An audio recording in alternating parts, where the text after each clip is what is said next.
Jay Crawford, Adam the Bull, Garrett Bush, Dustin Fox, Jason Lloyd, Tyvis Powell, plus, ba-da-da-da-da, you're loving him, Mikey McNuggets. And so many big names, it would take me hours to say all of their names. The ultimate Cleveland sports show starts now. Booyah! Welcome to the latest edition of the Ultimate Cleveland Sports Show, along with G. Bush, a late arriving Dustin Fox, Tyvis Powell, and more. You got to put your mic on. I got you. It's the Ultimate Cleveland Sports Show Tuesday edition. We've got Steve, we've got Mike, we've got Anthony, we've got Earl on the other side of the glass. What do you got? Before we start, at some point during this conversation, I owe Dustin Fox an apology. Why? Ooh, why? I owe him an apology. I had to. Listen, just trust me. All right. He was cooking. He was cooking last week, and we wasn't really acknowledging what we was cooking up. And I got to tell you, he was right. What? Right. What did he say? That's called a tease in the industry. All right, we'll get that. We'll get to that. Are you apologizing to Darren's getting no? Our buddy Darren Smith in Kansas City thinks everybody owes him an apology because the Chiefs. He literally just called me 1 second. There's ago no on the air, so I apologies. can't Nobody's answer. giving him an apology. Everybody hates the Chiefs. I don't know why he's bothered by this. Hey, I don't understand why people will root for dynasties. If you want to, that's fine. I'm not rooting for a dynasty. I hated the Patriots after a while. Now I hate the Chiefs. They do. And I don't hate the Chiefs. He mad at me because I'm not asking you to. I'm just telling you I do. He mad at me because I said they get all the calls. They do get all the calls. They get all the calls. They get all the calls. Like, that's just The fact. point is, there's no cheating. The league's not cheating in their favor. Hey, you call it what you want. This last game, I don't think had anything to do with calls, but whatever. They missed some. It was some ball placement. I did think they got the When first are time. we going to fix the spot? Yeah. Well, Don't tell me we a can't chip in figure it, this now. out. I don't know why they don't If have tennis got it, then the NFL the definitely computer could get it. technology seems it's different. There's not 22 guys piled up on top of that ball. Hey, hold on. Got it? The NFL Hey, hold can on. get it. Yeah. GPS do not care nothing about people. Fair enough. Does your GPS work when you got 6 people in the car? It does. Thank yeah. you. All right. Number one, yes, they should have something in the football to tell you where there should be. And here's the thing: the reason why they need to have this in football, as they have it in other sports, is because then no one can bitch. That's right. If it's the only Well, way, people will always bitch. Yeah, but you know what? Like I watched the Australian Open. not- You know Yeah. that, and they use Hawkeye in that Yeah. major, which means there's no You can't say umpires, which Right. means the players can't bitch about calls. You go, oh, I guess it must have been it. Yeah. And so you're like, okay, maybe the technology's having a bad day. Are you insinuating getting rid of the referees? No, you can never get rid of refs. You still need to have referees. But for they the also need the eye in the sky to get every play correct. It shouldn't be some things you can fix and some things you can't. I agree. If we see it obvious, it's an obvious mistake, fix it. Otherwise, move That's on. like the Sam Darnold early this season against the Rams where he got the face mask and Yeah. they didn't call it and they Right. lost the game. Well, Like, it's an obvious face mask. Joe Burrow got like 7 face masks and didn't get You're called, right. but I'm They not can bitter fix about that. it at all. They can fix that. Let's move on. By the way, has anybody noticed real quick before we get to all this Brown stuff and Cavs stuff and all this stuff? When you go through a drive-through, it's a disaster when you have a guy working. Women are much better working than, let's face it. Wait a minute. In service industry, women are just better. They're better waitresses than men by and large. Doesn't mean there aren't a few exceptions here and there. And when you go through the drive-through, whenever it's a guy, I'm like, oh, something's going to be screwed up with my order. And it always is. They overfill the soda. Have you ever got a soda at the drive-thru where they overfill it, so you put in the straw and then it spills all over the place? Yeah. It's always a guy when that happens. I got beef with you, man. No, you disagree? I think that you're going into these situations with a bad attitude. No matter what, you pull up, fair. you're looking for something to be wrong. I am not. You are. No, It's that's the not whole When you true. see the guy, you immediately think something's going to be wrong. I will Yes. never. If I go to a restaurant and they're going to sit me at a table with a guy waiter, I'll be like, can we sit somewhere else? Always. I do not want a guy. Most guy waiters suck. Wow. So let me Yeah. find out. It'd So be your own kind. So what you telling me is that in the restaurant hospitality business, guys are the DEI hires. Yes. 100%. All right. Yes, that's 100% true. Wow. The guys are useless. I mean, it's just terrible. Anyway, the Browns have made a hire, And they've actually You stopped our actual football conversation for that? and got it in, and then left us high and dry. Like we had, I haven't been on since the weekend or last week, and I got a take, and then you cut me off for a effing drive-through story. What was your take? We just talking about the officials, you know. I know, but we were now moving on to real football. I just had that quick thought to throw in there. Long live the king. The king said, "I'm the new king." Let's go. Pretty much. Okay. My God, over here. By the way, I did like when John McEnroe would scream at the refs. That was always fun. Yeah. No, Bull, you mentioned, let's not even do a read. Let's get umpires. right to it. But the Browns hired a quarterback coach. They really promoted someone to quarterback coach. Bill Musgrave will be the quarterback coach in 2025. He was an offensive assistant / analyst, a senior advisor last season, but was on the staff. They hadn't had a traditional bona fide, this is your only kind of job quarterback coach in the last few seasons. So now leave that picture up there, please, Steve, for a second. Put that picture back up. Now, I'll say this. I agree with what people are saying, that this guy looks like he should be sitting with Mike Polk's family getting drunk at a Browns game. It's the worst picture you could have put out. I mean, my God, look at that. That does not look like a football coach. That looks like the drunk guy throwing bottles at people on the field. You'd see him at tailgate party. Yeah, right. But I like this, and it's just another – it may not mean anything in the grand scheme of things, guys, but it's another thing that the Browns are doing this offseason that leads me to believe that, that Kevin's making more decisions here, and they're acting more like a legitimate franchise. I think having a quarterback coach is very important, and I like that they've done it. Listen, he figured out the hard way. Listen, he was flying by the seat of his pants last year. All these random he was hiring people like it didn't even matter who was on the sideline. Give me somebody that's competent, that's going to talk to these quarterbacks, and if you're going to call these plays, you better concentrate the hell on calling these plays. You get you a coordinator, you get you a quarterback coach that's with him, that has done it before, and you better be calling the plays of your life, Kev. That's what we want. It looks like you got the picture. I look at it like this. I mean, the quarterback coach, okay, that's fine, and we all know that Kevin's probably going to be in that room more times than not, because everybody knows he's got a lot riding on this season. So to me, it really didn't matter who the quarterback coach was. I still feel like Kevin and Tommy Reese is probably going to be the guys that's doing the most communicating. I guess when you look at it in the grand scheme of things, you got a guy who's seen it both ways. You know, he's been here for 2 seasons, so that means he's seen Kevin Stefanski's offense, and then he's seen Ken Dorsey's offense. So maybe he can look at the two and be like, all right, this was some good things that happened out of that. I could take that and utilize it here. I just feel like he got 2 different views that he can use to ultimately put together one good thing to give to somebody. At the end of the day, it's all about the communication. If they decide to draft a quarterback at 2, it falls a lot on him too. Like, you got to get this guy ready to play, and you got to make sure that everything, the communication from Kevin to Tommy to him, is all on the same page. So it doesn't matter who it was, as long as he's a good communicator. Yeah, I like the fact that this guy has coached quarterbacks before in the league. He has coached college quarterbacks, which means he's probably going to be coaching a college quarterback again as a rookie who he would be able to relate to. And I mean, the guy played quarterback at a high level. You know, played in college and played in the pros. I don't think he was a great pro, but I mean, he was in the league and has got a lot of experience. I agree with you that it's nice to have a coach to actually coach the quarterbacks, and they do have a little setup of hierarchy here that I think is nice. Yeah. It doesn't mean they're going to win. It doesn't mean anything. I do hope that it means that Kevin Stefanski is getting his way. He's getting able to kind of pick and choose what he wants and saying, listen, guys, this is the only way that it's going to work, is if you give me the ability to put people in place that I feel like I can delegate power to, and then give me the play calling back, and then away we go. I think that's the only chance this team has of going anywhere with Kevin Stefanski. I do think it does speak volumes of the fact that Kevin went and got guys who works a lot with Tommy, and this Bill guy that's worked with young quarterbacks. Like, it does make it look like, all right, they're probably going to at 2 take a quarterback.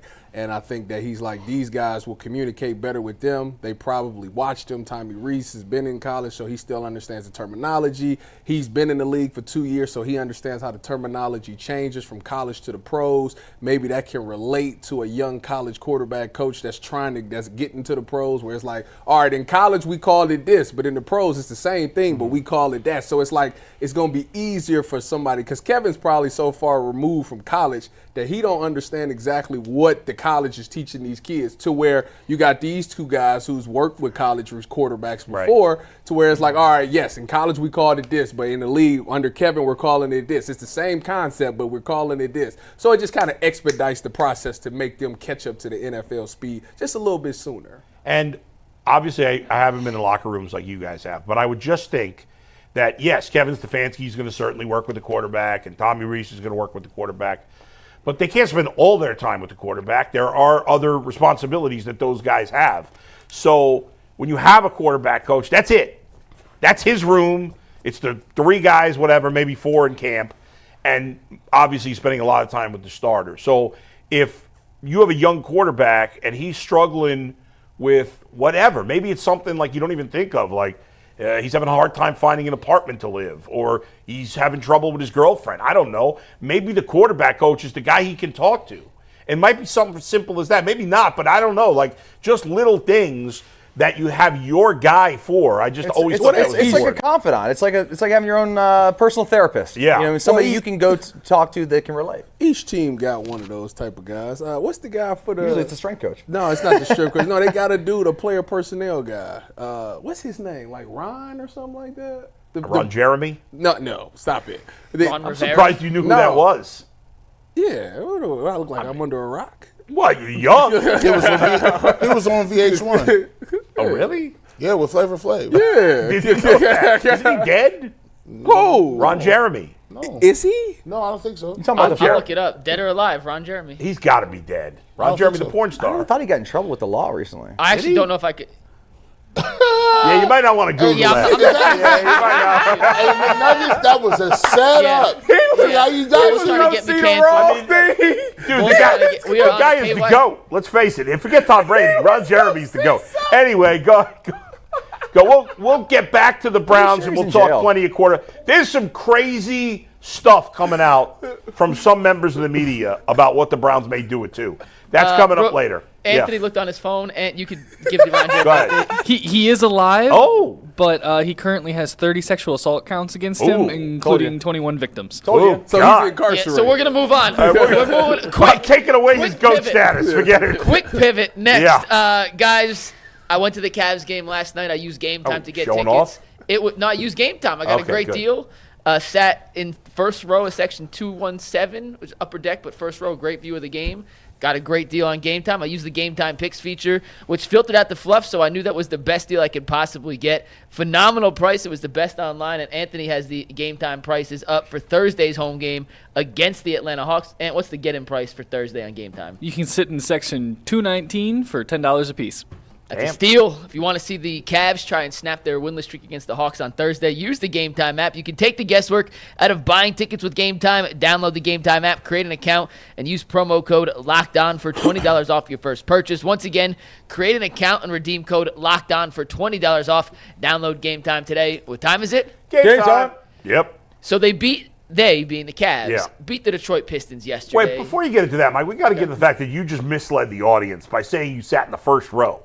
And then you changed it to first row in the upper deck or whatever. That's a big difference. He didn't even break. It was like a breath. He was like, I sat in the first row. For a second, section first row, 217. that's special. Yeah, no, it wasn't. Can't be calling that the first row. What was it? First row of the upper deck? Well, we need tickets on the first It was row. like he of came the back whole to it. It was thing. in the I'm same busting his sentence. chops. Unimpeded. Dustin, I appreciate Feet on the wood. I got Mikey's back. I got something for For- Dustin that's later my in the guy. show. For a guy who busted my chops for 11 years, you show up listen, protected Mikey here. I don't know why. Yeah, it's I ridiculous. appreciate I know. that. You should be Sorry. busting his Appreciate chops, too. Protect my. Go But ahead. no, last night the all Cavs costs. could not buy a shot from the three-point arc. Yeah. Their offense They were terrible. left a lot to be desired, but they Yeah. played some incredible defense to shut down the Pistons, and in particular, someone that G. Bush had been calling out for Yep. his lackluster defense of late showed up in a big way. G, you may start calling out more players because every time you call someone out, they seem to respond in terrific fashion. But Max Strus last night did an incredible job slowing down Cade Cunningham in the win. G, what'd you make of Max Strus' defensive Man, performance look, last night? look, see, this is what I'm saying. Some people be thinking that they can just get offense off and that's their game. You know, in basketball, everybody ain't no scorer. Like, people be wanting to just get their offense going and they concentrate so much on the offensive side of the floor. But really what's going to keep you on the floor and keep you in the rotation is what else other stuff are you doing? And Max Strus has been concentrating on his offense, trying to get into the flow of things, trying to figure out where he needs to be on the floor. But while you're figuring that out on the run, you need to be playing lockdown defense. He need to go into the locker room every single night and tell himself, hey, I need to be the best defense. I need to put the most energy and expel the most energy out here, because that's all defense is. All defense is attention to detail, want to, and tenaciousness. And that is something you can control. Like, you might not be hitting shots. You know that you're undersized when you're guarding some of these guys. But if he takes the challenge and says, listen, I know that they're going to come after me. I'm the shortest guy. I'm going to be playing threes. I'm going to be playing taller wing guys. I know what the game plan is. So I'm going to have to take that personal challenge, and I'm going to have to make myself be like, hey, look, if my shots ain't falling, even if I'm not hitting a three-point shot, even if I'm not involved in offense, what I'm going to bring to the table is I'm going to expel everything I can on the other end of the court. And you know what? Yesterday he did that. He showed he can play, but he has to be at that level for the Cavs to be able to be successful. 10 points, look, 4-9, but I love the fact that you rebounded the basketball well. And Cade Cunningham, we laughed and joked, said he was on his way to 30 because they was giving 30, 40 up to everybody. That was good. So, and he took like 700 shots. Yeah, he was 9 for 26. So I like that. That's the energy. That's the bounce back energy. And I'll be interested to see what spawned that. Did somebody talk to him? Or did he kind of just take it out upon himself and say, I'm going to take the challenge? By the way, Max Strus looks like a tennis player, doesn't he? Who's that? Oh, yeah. Max Strus. Yes. He looks like a tennis, especially when he wears that weird headband. Oh, yeah, totally. During the game. He looked way different when he had the shorter hair. Yeah. He looks like now he looks like, his name is Rafael Yeah, Federer. Right. He looks like he could be like a great Italian player or something. Exactly. I don't even know what nationality he is. Where did this come from? And the Cavs did a great job on the boards in general yesterday, which they haven't been very good. They did. Mobley Where had did like this come from? Like, From Strus or as a team? has Strus had this capability? He comes from Miami, and if you don't play defense in Miami, you Sure. don't Well, so play. why hasn't he played any defense here? Well, that's what I want to know. I think you guys have – what's the word I'm looking for? Or you say he has, and G was just talking out his you know what yesterday? No, but like when he got cooked by SGA, Yeah. That's SGA. everyone gets cooked by it. Like Yeah, I it think was we pick SGA. and choose certain matchups that I hear you. it's very like who does a good job. Yeah, but slowing Cade down Cunningham's SGA. been cooking a lot of So people you- this year. Now, Wait. real quick with Cade, and then Tyvis jump in. Yeah. Cade's 6', he's big, like big Yeah. dude. You're like And 6'6", Strus man. yesterday picked him up full court and made his life difficult. And Yeah. now that he's in the starting lineup, and remember, when he's coming off the bench, he's playing a different role than he See? is when he's the 5th guy in the starting lineup. It kind of changes what his job is and his function within the Cavs to make them work is when he's asked to score off the bench as opposed to be the 5th cog with the core 4. When he's with that core 4, his role isn't create offense. His role is do all the dirty things, pick guys up full court, dive on the floor, be kind of, and I say this in a good way, he's an asshole on the court. You need kind of that edge Yeah. and attitude, Yeah. and he's not scared to kind of mix it up and be physical. Mike, you correct me if I'm wrong. In my opinion, nobody in the NBA, not a single player, should be bad on defense. Ever. A lot of it's effort. To me, it's all about it. Yes, I'm not saying you could be elite just because of effort, but every player in the NBA should be at least adequate defensively. Nobody should be bad. Yeah, If effort you're more than bad, it's anything because you're else. not trying hard enough. But on that, defense. don't you think being a two-way player is like the hardest thing in all sports? Yes. You got to give 100% effort on defense, and Well- then you got to turn around and be able to go. Yeah. Like that's hard. Like I was going all for the whole game. I was going to like give that's you an hard. example That's of what you're this. getting paid to do. Y'all guys play special teams, right? Yeah. Yeah, that's one Like- player, all out effort. Like y'all cats know, like Serious. you got to be like, yo, you better get your money here. Oh, yeah. Because other than that, you don't know what kind of reps you're gonna get. So it's almost like if you got a player that don't take it serious, he got drafted in the 5th round, and he don't take special team serious, and a veteran come up to you like, hey, dog. you about to get cut. That's gotta what's be about to outta happen. You about to get cut. Oh, it happened to me. You did that. Somebody rolled up on you? I had coaches. Wow. Yeah, my second year, like, dude, you're 3rd team on punt team. He's like, you're not going to make the squad, bro. I'm like, you're right. And all of a sudden, I started getting my ass in the film room. Early. So if Max Strus gonna start, if they're gonna put him in the starting lineup, his role, like you said, his role is changing. You might not get no shots. Your job is to come off screens. He'll get shots. Or available in the corner when they can drive and kick. But his biggest impact is, I cannot be a liability because I know they're going to go at me. I know they're coming. I think the biggest thing out of everything, the defense is phenomenal, but the biggest thing that they showed out of there was the rebounding, because what made Dean Wade so good when he was at the 3? It was that, what's that crazy stat that they only lost like 1 or 2 games with Dean Wade starting, or whatever the heck it was that McNugget said. But Dean Wade brought that size. He brought that good defense.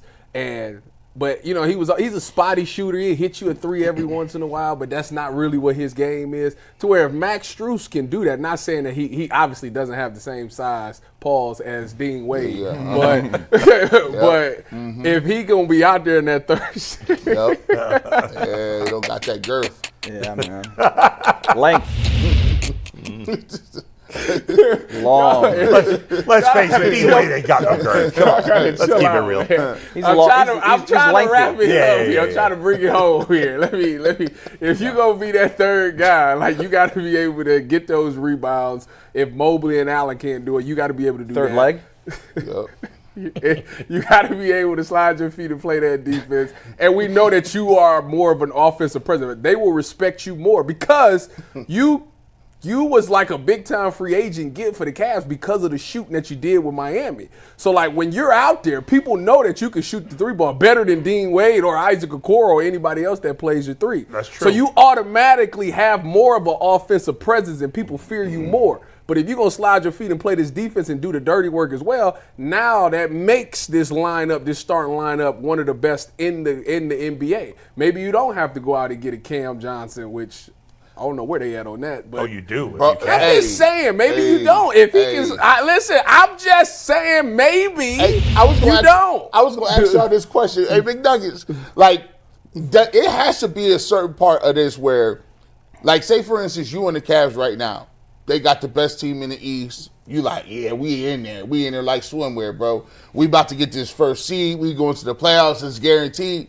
If you like Okoro or Karis LeVert or Niang or Strus, Milroe, You're playing to prove a point. don't you? Ain't you sitting there being like, please don't trade me. Please don't trade me. I can't be part of that Cam. I don't want to get stuck on the Nets. I can't get put in that Cam Ward deal. Yeah. Like that Cam Ward. Cam Johnson. Cam Johnson. Like, I can't get put into that deal. Are they out there playing for their livelihoods? Yeah, I mean, Yeah. LeVert and Okoro right now are hurt, which doesn't help their situation. Yeah. Niang's playing, Strus is playing, but yeah, I mean, I think that's part of the personal nature of being an NBA player and being in potential trade talks on a contender around the deadline. That would suck. I would be if you're a sick. player on the Cavs right now, and you get traded to the Nets. I mean, that would be awful. It'd be like, well, at least I can get good pizza. Or they move you, like, that's like moving you to the practice squad, bro. Like you like, but I thought I was. Nah, but then again, if you get traded to the Nets, you get more playing time. Mm-hmm. We don't care about that. What do you mean you don't care about that? The only way, some players care about that. People care about money. The only way I'm going to get money is if I perform on the court. Well, all of them, they got the extensions except for Okoro, right? No. LeVert. Okoro just got signed, right? Yeah, he's a 3-year deal, or 2 more after this year. Yeah, that would suck. Dustin, what'd you think of Strus's performance yesterday? He's awesome, man. I always thought that people were critical of him because he didn't seem to live to the contract that he was given. But he's playing great right now. Like, he's not just hitting the threes, but he's also playing the great defense that I think you guys hit on some really good points. He played in Miami. Like, that's what they're known to do, and they don't put up with BS down there. You can see what's happening with the Jimmy Butler thing right now. Like, they've got a culture and how they play and how they go about their business. And they probably will trade him at some point. But the point being here with Max Strus, like, he is a great fit for this team. Yeah. And he's realizing his potential, and maybe it's the coach too that matters. You know, we saw what he was able to do last year, and now we can see what he can do this year with Kenny Atkinson, and his role is expanding as we go. So I'm looking forward to seeing what he can bring to the table. And those big shots he hits, man, those are going to be crucial in the playoffs. And the Cavs have a lot of great shooters on the outside, including him. And if he is starting in the playoff, he's going to get great looks. Oh, yeah. So he's got to yeah. knock down those shots. Yeah, go ahead. One Mike. other thing with Strus that I do Yeah. think is worth mentioning in any kind of conversation we have about the Cavs currently and in the future.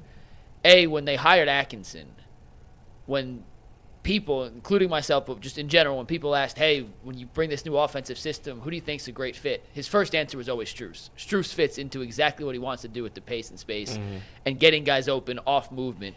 And secondly, we'll talk about this a little later in the show when we get to the Cavs deadline primer and what they're kind of looking for, but we've seen certain role players in the Cavs kind of crumble come playoff time and just they may be great this year, they may not be. You don't know exactly what you're getting. Max Strus has been a starter on an NBA Finals team, and granted, he didn't shoot great in the finals. He shot incredible in the first 3 playoff series for the Heat that year. He's not a guy you have to be worried about in terms of, will the lights be too bright? Is he scared of the moment? Can he perform on the biggest stages? Because of all the Cavs role players, frankly, he's the only one that's shown he can. Although you just said he didn't play well in the finals, so maybe on the brightest stage, Well, but you don't know. He played great in the 3 series up and then But just it's had all more intense the further you go, right? I guess technically you are right, but he was part of the reason they beat Boston That's in true. that playoff series. They just You're didn't right. shoot well in the finals, but he's not a guy you have to be worried about. How will he handle the stage? He's been there. He's performed on it, as opposed to some other guys who have just never played on that level before.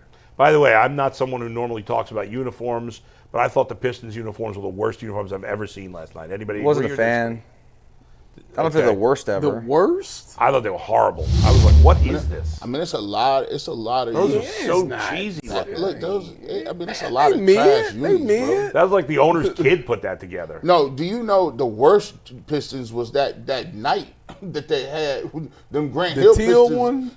Them Grant Hill Pistons uniforms was terrible. I like the teal. them. I like like the the teal. I did not even know. I I couldn't even think of it. hated those. You don't know joints. the teal one with the horse on it, with the Yeah, flame on the man. head? I'd have to see it. It's not coming to me. I'll send you a picture. All right. I like teal. Anyway, I good like win the and teal. out. It's, I know Jay made a big thing yesterday. I didn't really agree with him that it was an important game because it's January, but it was a good win to get off the schneid here. And now we'll see how they play against Atlanta. Obviously, as Mike, you alluded to, it's a team they've struggled Well, they got against. the Heat Wednesday Heat. on the right. road, and I then they're forgot. home on And Thursday. then that's They right. lost to the Oh, Heat yeah. the first time, right? Yeah. Did. Hey, they got to win both these games. I don't want to hear that. What do you mean they got it? They got. Listen, there's no way you What do you lose mean? straight to the Hawks. No, we're not going for that. You better get it together, bro. If the Hawks beat them again, Yeah. they really know something. Yeah, They really like come know on. something. They better play like that game is. Like that game is serious. That's Didn't the dead serious. Cavs, or I could be wrong, but I thought the Cavs had swept the Knicks 2 years ago in the regular season before the Knicks destroyed them in the playoffs. I could look. Regular season, That's what I'm just saying. It doesn't necessarily mean it's going to happen in the playoffs. Well, we only talk about today. The Hawks making the playoffs? Yeah, the Hawks going to make the playoffs. they're the 7th seed, right? They're tied with the Pistons. Everyone makes the playoffs. Yeah, It's remember ridiculous. this- The NBA. The last night on the broadcast where they're saying Donovan Mitchell's made the playoffs every year of his career. I love Donovan, but like in any other sport that would be an accomplishment. In basketball, there's 10 teams. I know it hasn't always Yeah. been 10, but it was still 8, which is more than anybody else. Well, hockey does 8 too, but we don't But pay attention to basketball. hockey. But you must agree, basketball gives you the most definite champion. What does that mean? Like if you win the NBA championship and it's all of them a 7-game series, you were the best team. Like some could argue, like, oh, in the NFL, don't nobody really make the playoffs, but they got some weird stuff where you can win 14 games and still be on the road. Yeah, I think well, basketball as opposed to like baseball, you play a series. You know, baseball is more of. I hate to say it, but it's a little fluky. Yeah, I mean, It can be more- it's you more can fluky, you can yes. get luckier. The In, worst I team think. is more likely to win in baseball. I than think basketball, yes. it would be unlikely for Lehigh to beat Duke in the best of 7 series. Yeah, it's not. Okay, it's not going to happen. Right. But they can beat them one time. One time, maybe. And, maybe two. and that's a lot of other sports. Where basketball, Right. I do think you have the largest sample size of the best teams going up and having to do it consistently. That's true. Right? I So guess at the end of the day, you win the finals like you're the best damn team. You're the best. Period. No debate. You proved I it. mean, I would say the year that Dallas beat Miami, most people wouldn't say that, but there are exceptions. But yeah, I would say the team you think is the best team wins at a higher clip in the NBA than any other sport. That's fair.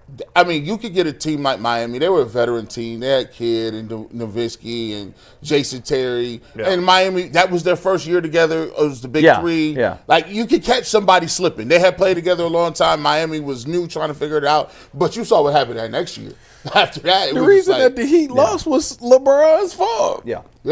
Which is crazy to think. But that's one example. I mean, overall, I think you definitely have to. I mean, to win a 7-game series in the NBA, you've got to be a better team. Yeah. I do think in the NFL, the best team wins a good deal of the time, too.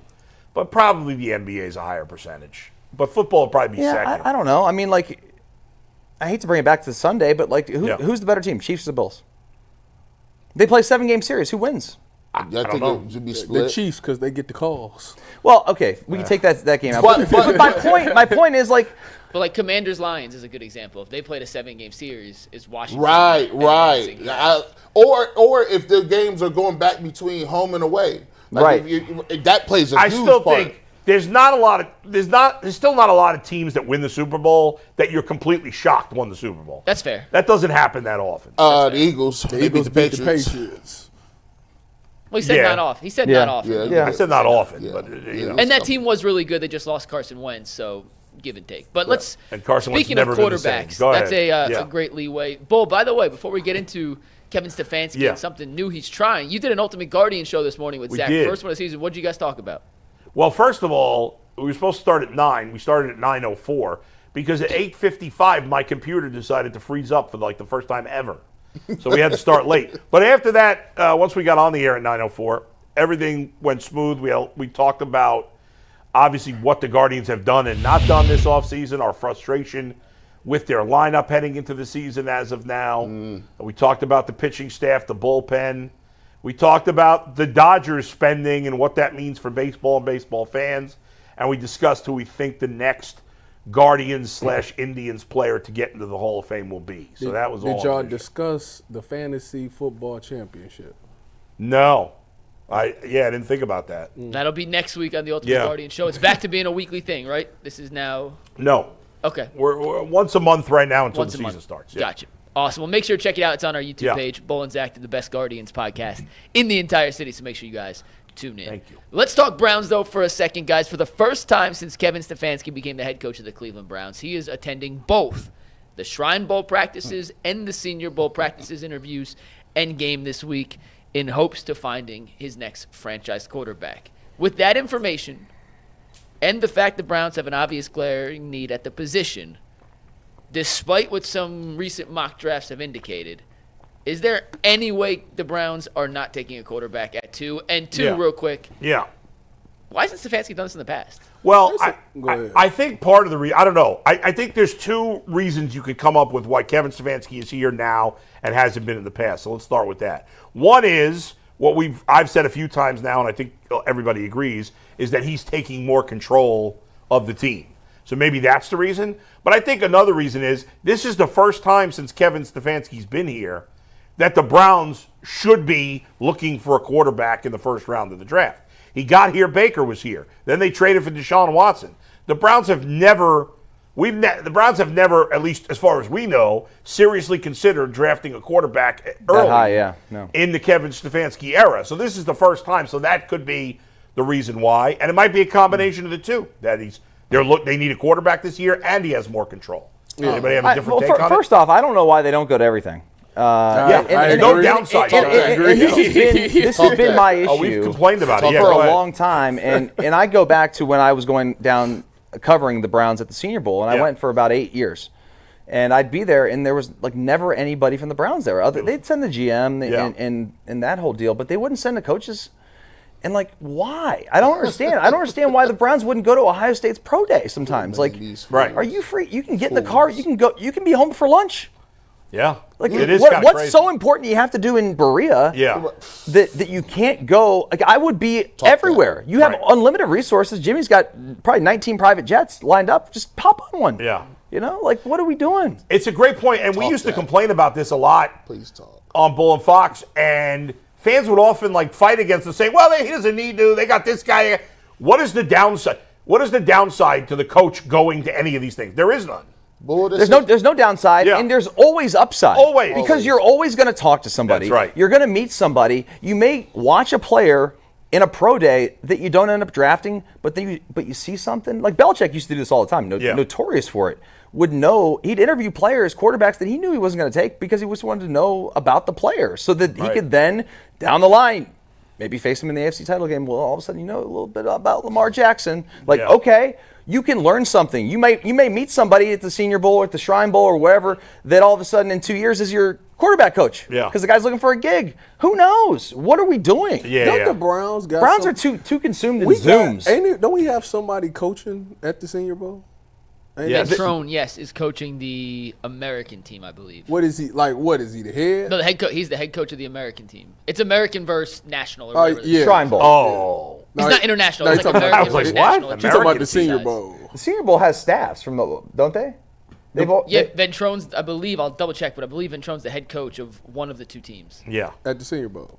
At the Shrine Bowl or the Senior Bowl? Senior Senior Bowl, I thought the whole Senior Bowl. staff It's a was Senior there. Bowl is always a whole staff. It was. Well, I think they because when I went to the Senior Yeah, Bowl, Bubba we had from the whole, Browns official release, and I'll read this. Bubba Ventrone named American team head coach for the Senior Bowl. Okay. That's crazy. Yeah. Switched up. Because when I was there, we had it was Dallas versus Jacksonville. I was on Dallas's coach's What year was that? 16. Yeah, I was there. You was there? Mm-hmm. Really? Covering it. That's wild. The rest of the by Yeah. the way, for the American team, He's so- the Giants running backs I think I coach interviewed you, is the actually. offensive coordinator.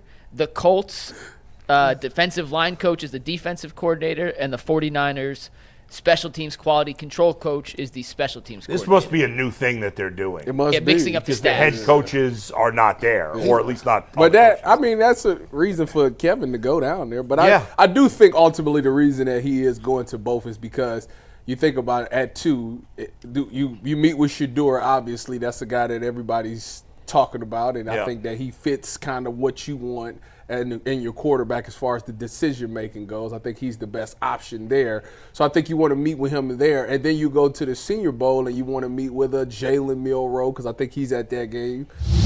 And I think that if you hit it off with Jalen Milroe and you really like this guy, okay, now at 2, now I don't have to take a quarterback because Jalen Milroe will probably be there in the second round. So maybe I take a Travis Hunter or Abdul Carter or something like that, and then I go with Jalen Milroe in the second round. Or you find out that you like Shador, he checks all your boxes. Boom, now I know. That's another interview that I can sneak in there because he'll probably have to meet again at the combine. They'll talk probably again at pro day. You could probably bring him in for a private workout, all those things. But this is another way for Kevin to get a chance to talk to Shador or Jalen Milroe in this whole draft process. Come on, man. By the way, this is the third year they've done the Senior Bowl. It's called the Coach Up format. So they're putting guys, and this is probably Jim Nagy's doing. You want to push guys to give them opportunities Right. to have a Coach Up role. So if you're like a special teams guy, well then you'd be the head coach. I like that program. Or That you're, is cool. or you're the quarterback coach and then you're the OC for the game. Yeah. I Things like like that. I like that. It's a good what idea. I don't like, what I don't like,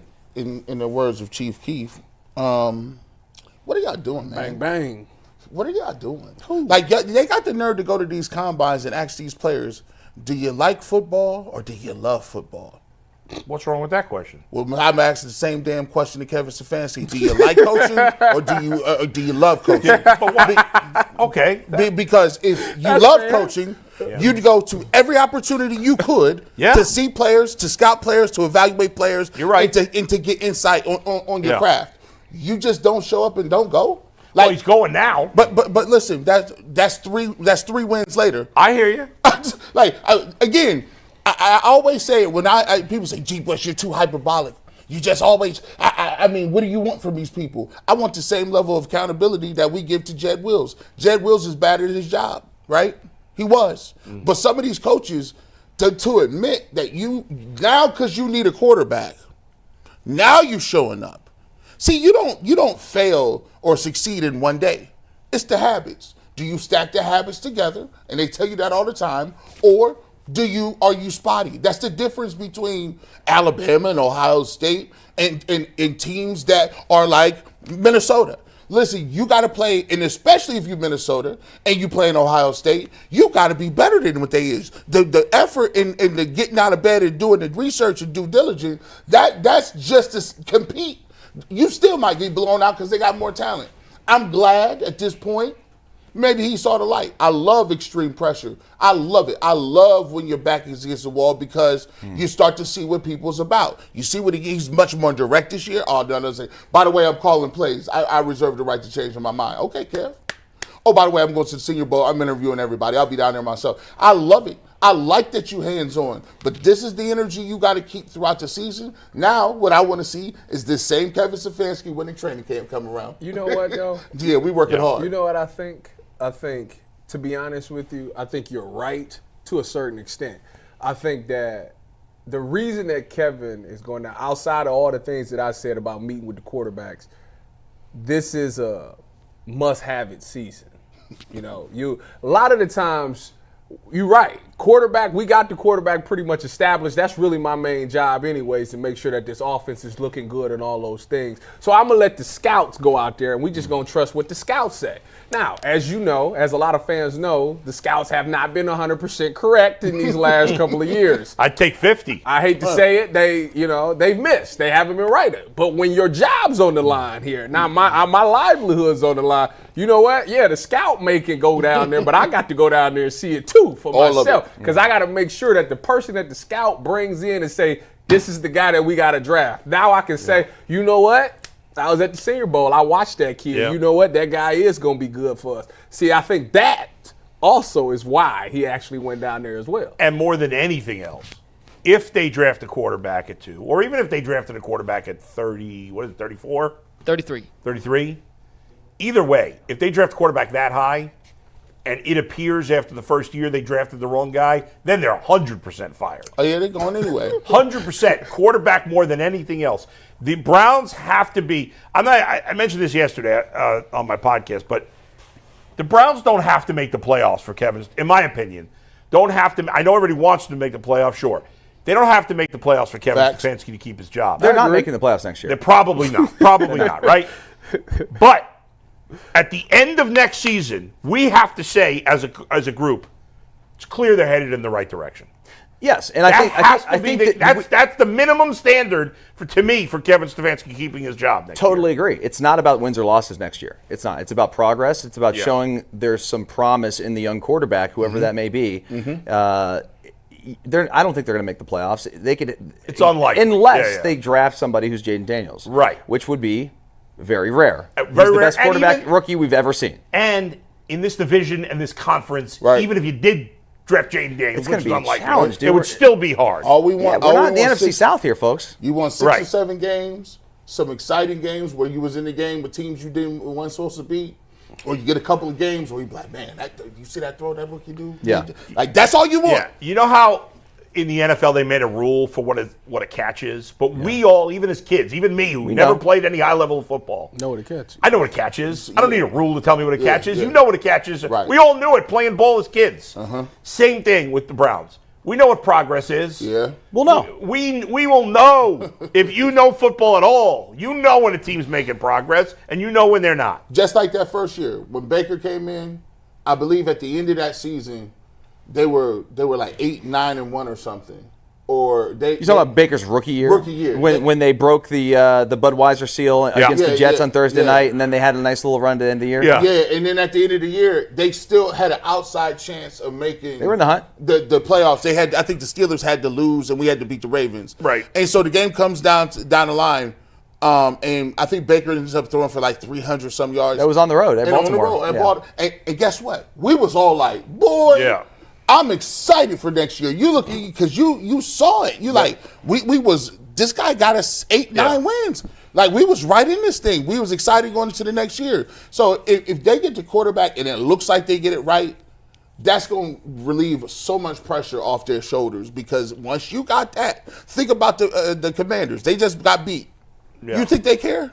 Well, and all these things we're talking about here, guys, is the exact reason why the Browns are going to take a quarterback at 2 because they're getting fired regardless. So they better swing at somebody at 2 and hope that the best quarterback that they can get turns out to be a really, really good player.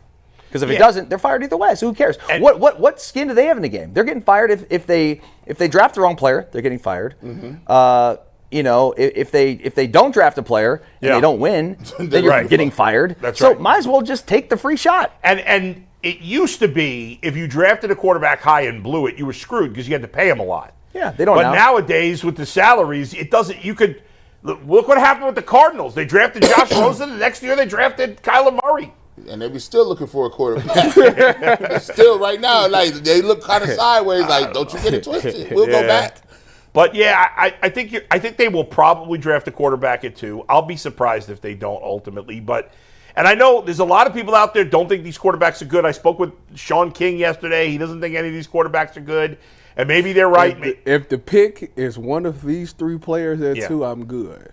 If it's Abdul Carter, Travis Hunter, or Shador, I'm good with it. I like that. So if it's Cam Ward, you're going to rip him? I don't think he'll be there. Well, we don't know. I'm saying. If he is, listen. If I'm along them same lines. Yeah. If they get either I one just of don't them, think. I just don't think Cam quarterbacks. Ward fits exactly what Kevin wants. If they get either one of them quarterbacks, or Travis Hunter or Abdul Carter, I'm fine with it. If they're gonna trade back and still get a quarterback, because they just gotta get a quarterback regardless. Yeah. It might not be at 2, but they gotta get one regardless. I would prefer earlier rather than later, waiting around. But there's only 2 scenarios that I don't want no parts of. And I'm gonna let you know right now, I'm going the hardest I've ever. You thought I was going crazy with the 5,000 with Watson? Under no circumstances do I want to hear Mason Graham's name anywhere near a top 5. I don't want no left tackles. Stop playing around with me. We're not about to draft a tackle in the top 5. Aaron Donald didn't go in the top 5. Warren Sapp didn't go in the top 5. Cortez Kennedy didn't go in the top 5. Hayward for Pittsburgh didn't go in the top 5. You gonna take this D tackle? Stop. Let me ask Tyvis a question real quick, then we'll get to the next quarterback topic, which I know you're ready to get to. But Ty, you said Cam Ward you don't think fits Kevin Stefanski's system. If the Browns believe that Cam Ward is the best quarterback in the draft, and he is available at number 2, shouldn't the Browns adapt their system to fit what Cam Ward does, as opposed to trying to pinhole Cam Ward into Stefanski's system? Isn't that what good offensive coaches do? If you draft Cam Ward and he doesn't fit your system, then to me it sounds like you just got Deshaun Watson all over again. I think that's living in your fears. I think you'll get the same thing. Because if they didn't adapt, if they tried to blow it all up and then it didn't work with that, and you're going to blow up, if you taking over play calling again, because you said, all right, I gave up play, which the Deshaun Watson thing was kind of crazy because you went and got Ken Dorsey because he specialized in more what Deshaun wants to do, but then you call the plays, and then once Deshaun goes out, then Ken calls the plays, but Ken was brought here to help Deshaun. That whole thing to me is still wild, and I don't understand it, but whatever. But to me, like, you're going to go back to doing that again to where, like, all right, if it didn't work with Deshaun and you couldn't get through to Deshaun, and this Cam Ward kid kind of resembles the same things, some things you got to coach him out of holding the ball, taking the good play and not trying to always look for the great play and things like that. If you didn't get it through to him, to Deshaun, who's got the same problems, why do you think you're going to get it through to this kid? Because he's a different kid. Yeah. Okay. Yeah. Well, you got to adjust to your quarterback. Harbaugh coached Joe Flacco, and then he coached Lamar Jackson. They have 2 different types of offense. The coach has got to adjust some, and he did. The offense wasn't exactly the same with Baker as it was with Deshaun Watson these last couple of years. So there's some adjustment, but the quarterback has got to be able to do some different things too and be open to that also. What I would say for Cam Ward, you started off at a real low level playing football. You were good there. You go to Washington State, they ask you to do some different things. You play at a higher level, you won there. Then you go to Miami. They ask you to do some different stuff. You won there. I like your sample size. At every single level of the college game, he's played. He's been one of the best at his position. Now, is he a perfect? Is he a perfect prospect? No, none of these guys are perfect prospects. But that is in the heat of the battle and what you get paid for as a coach is bringing out the characteristics that people may not know he had, and then in minimizing some of his negative aspects of his game to get him to play a certain way. You'd be surprised, and this is just really quick, you'll be surprised what somebody will do when you go and say, hey, We know we had Deshaun Watson, but we got faith in you. You Well, are different. And just to piggyback your point, it's a really good one, is that every place he's been, he's had to level up. Okay, you earned the right to go, like Incarnate Word, FCS program, right? You take them to, I think they maybe went to the semifinals, or maybe went to the title game prior to him going to Washington State. So he leveled up, he gets to go then play Division I, Power 4, Power 5. And then he goes from Washington State to a better program. Well, on paper, I guess a better program, like in terms of a blue blood, Miami. But they hadn't been Miami since the early 2000s. Right. And so he takes them to a place where they've won the most wins since they basically had when Ken Dorsey was taking them up and down the field against everyone except Ohio State. So then he goes to Miami, takes them to a 10-2 record. On 1 year. Yeah. So, like, to be able to put the pressure on because you come to Cleveland, it's going to be a huge burden. It's similar to what Baker was able to handle, right? Like, if you're a strong personality and a really good player and you can go in there and as a young player take on that responsibility, which I think Cam Ward has proven that he can do. Baker Mayfield did it in college, and Baker, because he was a walk-on, and then he had to earn it and then go to Oklahoma, that whole thing. We know the story. It's well documented. I think Cam Ward's got the ability to do that. And he's the one player that I would be comfortable with at 2. I don't know enough about Shedeur Sanders to know if it's a fit. I think we all sort of look at the Deion angle and think that it may be a lot of baggage or whatever that comes along with it, and that may be true. I don't know. I've watched a lot of Cam Ward, probably more Cam Ward this year than Shedeur, and I really like what I see. So I'm comfortable with either player at 2. I think that Cam Ward's probably going to be there. And if he is, I'm cool with that. Go watch that Florida tape. What I like about both, nice. What I like about both with Cam Ward and Shedeur Sanders is they started a lot of games in college. Yeah, they both played a lot. I always get nervous. And by the way, they both played it at the FCS level. Right. Yes. Right. So they earned their way. And so they've seen what it's like to throw to a receiver who's wide ass open. Right. And then it gets a little tighter. You're playing P4, right? You're playing at Colorado. You're playing at Miami. It's a little bit tighter. And then when you get to the NFL, it's going to be even tighter than that. Right. So those guys are not going to be coming to the league like, when I think about Cam Ward and I just watched how he played, kind of remind me a lot of Caleb Williams last year at USC. To where they had this explosive offense, but their defense was just so trash that it took heroic moments by the quarterback to even have them in the game. And I guess my only thing that I didn't like, I understood it to a certain extent. I see it, but then I understand why people look at it negatively too. Was the bowl game thing where he stayed in to get the record? That's such an exaggerated it's a bullshit story. take. It doesn't matter. It doesn't matter. But I understand why people are upset by it. Because they kind of look at it like, oh, he quit on his team, But they they most knew. of the people that are saying like, that didn't watch a second of the Miami Hurricanes this year, and also don't even know the situation. Yeah. Like, why'd he play? Why'd they put him in there? Like, he could have just sat out the game altogether. Right. He played because he wanted the all-time passing touchdowns record. Did he finish with that? He got it. Yeah, he got it. My guess is no. I'm saying, did Dylan Gabriel retake it from him? I don't know. I don't believe my so. guess is not a single player on that team had a beef with that. No. They probably did. And if his teammates don't, then why would anybody else? But I was reading that, and I'm just like, yeah, I think that's I was like, I see why y'all feel like that, but like, if I got a chance to get a record, those people would are take it too. nitwits. All right, guys, we got another quarterback topic to get to, but a quick reminder, you can become a member of the Ultimate Cleveland Sports Show. We have 2 different tiers of membership. A starters tiers for $1.99 a month. It gets you loyalty badges, custom emojis, and you can see certain community-only posts on the YouTube page. If you want to get a coaches tier membership, it's $4.99 a month. It gets you all the same starter tier perks, plus daily overtime videos, member shoutouts, discount codes, and merch, and much, much more. You can join and become a member on our YouTube page. Just click the Join Today button.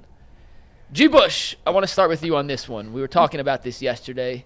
Mary Kay Cabot spoke with Jordan Palmer, who is coaching Jalen Milroe and Kyle McCord in this draft cycle.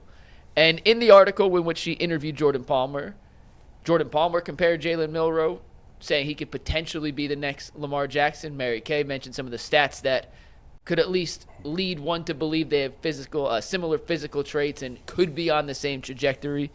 G, 2-part question. Is it fair to compare any college prospect to Lamar Jackson? And B, if there is a chance he could become Lamar Jackson, Jalen Milroe at 2? So, it's funny that you had this. I had to immediately call you, or I texted you. I was like, yo, I was up late. So yesterday what I decided to do. You was in the film room? I decided to stop being lazy. I hate this, and I call people lazy. I It's decided funny to because stop. I said the same thing. Go ahead. I need to stop being lazy. Gotta look look at it yourself. Look at the just tape. like I'm like, bro, you have access to all this stuff, and you up here talking about like, oh, I don't think this is a draft class. Come on, bro, do your work and get on your game. So I said, you know what? Let me go and get in the lab. So I started off with Abdul Carter. You know, I said, I like him. I had to go back and check Travis Hunter. I even went to Jackson State Travis Hunter. I said, man, this guy's good. Then I went to Shador and I got to Cam Ward. But then I said, hold on, let me get to these late round dudes. Mm-hmm. And I got to your boy, Jalen Milroe, and I owe Dustin an apology. What you say? Last week, he said, hey, man, I don't know. All I know is when you look at him, he playing in the SEC, and he's running away from people. He got You go back and check him, not last year, right? Tommy Reese year. Check that joint out when he had Saban and Tommy Reese and them boys. He said he lost the whole coaching When they were a staff, play away from the Natty? play away from the Natty. And I went back and looked at that tape. You had to watch the second half. The first half of the season. Didn't he get benched? He got first half. He was shaky. Look how fast that dude is. He got the juice now. After he got benched and came back, he was lights out. And I'm gonna let you know something, man. It's not just his legs. He was throwing dimes. He was throwing the ball. He is not like he's a guy that's a one-trick pony. He has a strong arm. He throws a beautiful deep ball. And when you catch that all 22, I watched the whole. I had to get on my phone and get to McNuggets. I said, yo, Jalen Milroe, I'm going to tell you what. If they get somebody with him, and Dustin was on it last week, and I'm like, legs, that man be moving. And the question is. Bill Polian said he's going to be a wide receiver. Did they say that about everybody's a wide Said receiver. that about Lamar Jackson. Now, Lamar Jackson, is it fair to compare him to Lamar Jackson in terms of Lamar Jackson in college? Yes. You know why? Because Lamar Jackson has some of the same skill sets that he had. Now, Lamar Jackson is a Heisman Trophy winner as well, but Jalen Milroe played in a better conference. Jalen Milroe has a smaller time period that he started and played games. And so I think it is fair because to me, in terms of athleticism, Jalen Milroe is bigger. Jalen Milroe might be faster, and that's almost blasphemous to say running around with Lamar Jackson. Look at those rushing yards in college. That's ridiculous. It'd be fun. But what really sold me on this McNuggets, and I tell me in the chat I'm wrong on this one. If you were to compare him and Bryce Young as a prospect, I like him better than Bryce Young. If you told me to compare him to Wait a minute. Whoa, what did you say? I like him better as a prospect than Bryce Young. Can you say that one more time, please? I like him better as a prospect than Bryce Young. Thank you. Smaller. One more time, G, just in case the chat missed it. Better than Bryce Young. And a matter of fact, if Bryce Young went number one, let's go to this one, and this sealed the deal. Anthony Richardson went in the first round. Yeah, they shouldn't have did that. I said they should have did that. Anthony Richardson went in the first round. He didn't play a lot in college, did he? No, he played 1 year. Him, Zach Wilson, Trubisky. Zach Wilson only played 1 year? I think so. I like him that better. was dumb. I like him better than Trubisky. I like him better than Zach Wilson. Those guys all suck. The Bryce Young thing, I don't know. Here's the thing, Bull. When you take a look at what his raw capabilities are, Yeah. he has the ability to be better than all of these dudes. Yeah. That what he can do is different. Oh, Zach Wilson played 2 Are years. you know. Listen, I had to watch every single hold on, game. wait a Let minute. me jump in for a second here, because I yesterday also decided to be lazy, and I did not watch any film whatsoever. I haven't spent a single moment watching Jalen Milroe film. But I'll tell you this, if the Browns are convinced he's the best quarterback of this draft, they draft him at 2, fine. I'm okay with it.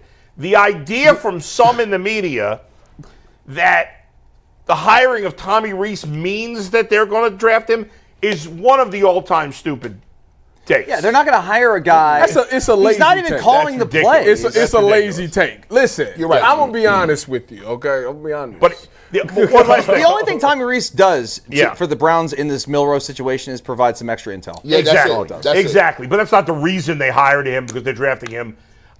it is obviously it's not fair, in my opinion, to compare him to Lamar Jackson. That's unfair. But that's life. That's how it goes.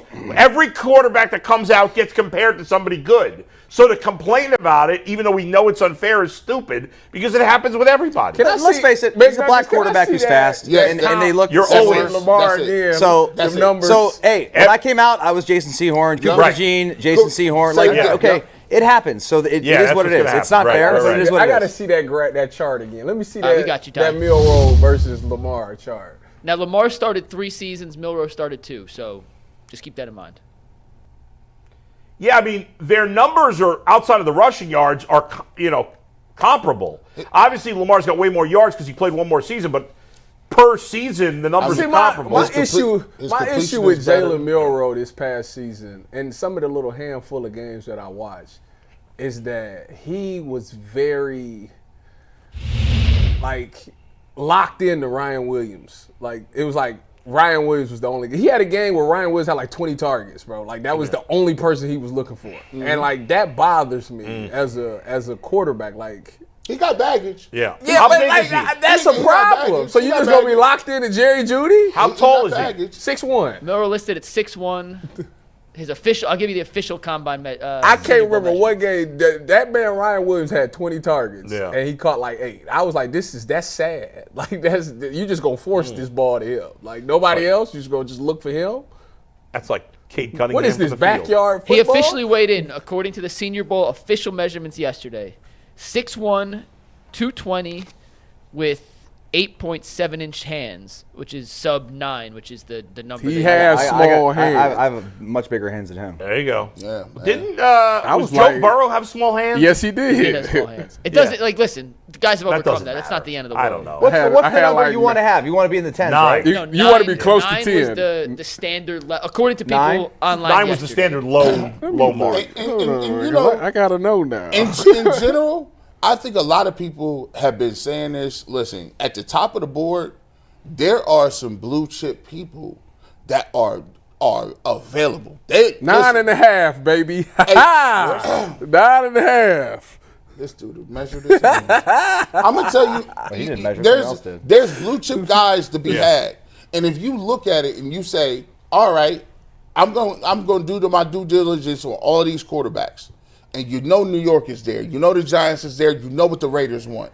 If you can somehow come out of this draft and you get one of the blue chip players, I think Ashton Genty is blueprint, Travis Hunter, Abdul Carter is a monster. Abdul Carter probably. he's Nobody a drafted hand. He's probably the best. top But 10, though. The Cowboys. The Cowboys. But take I it. think Ashton Genty is going to be a first round pick. The Cowboys Yeah, take yeah, it. Yeah. probably. So So, Dallas Cowboys on the pick co- at 12.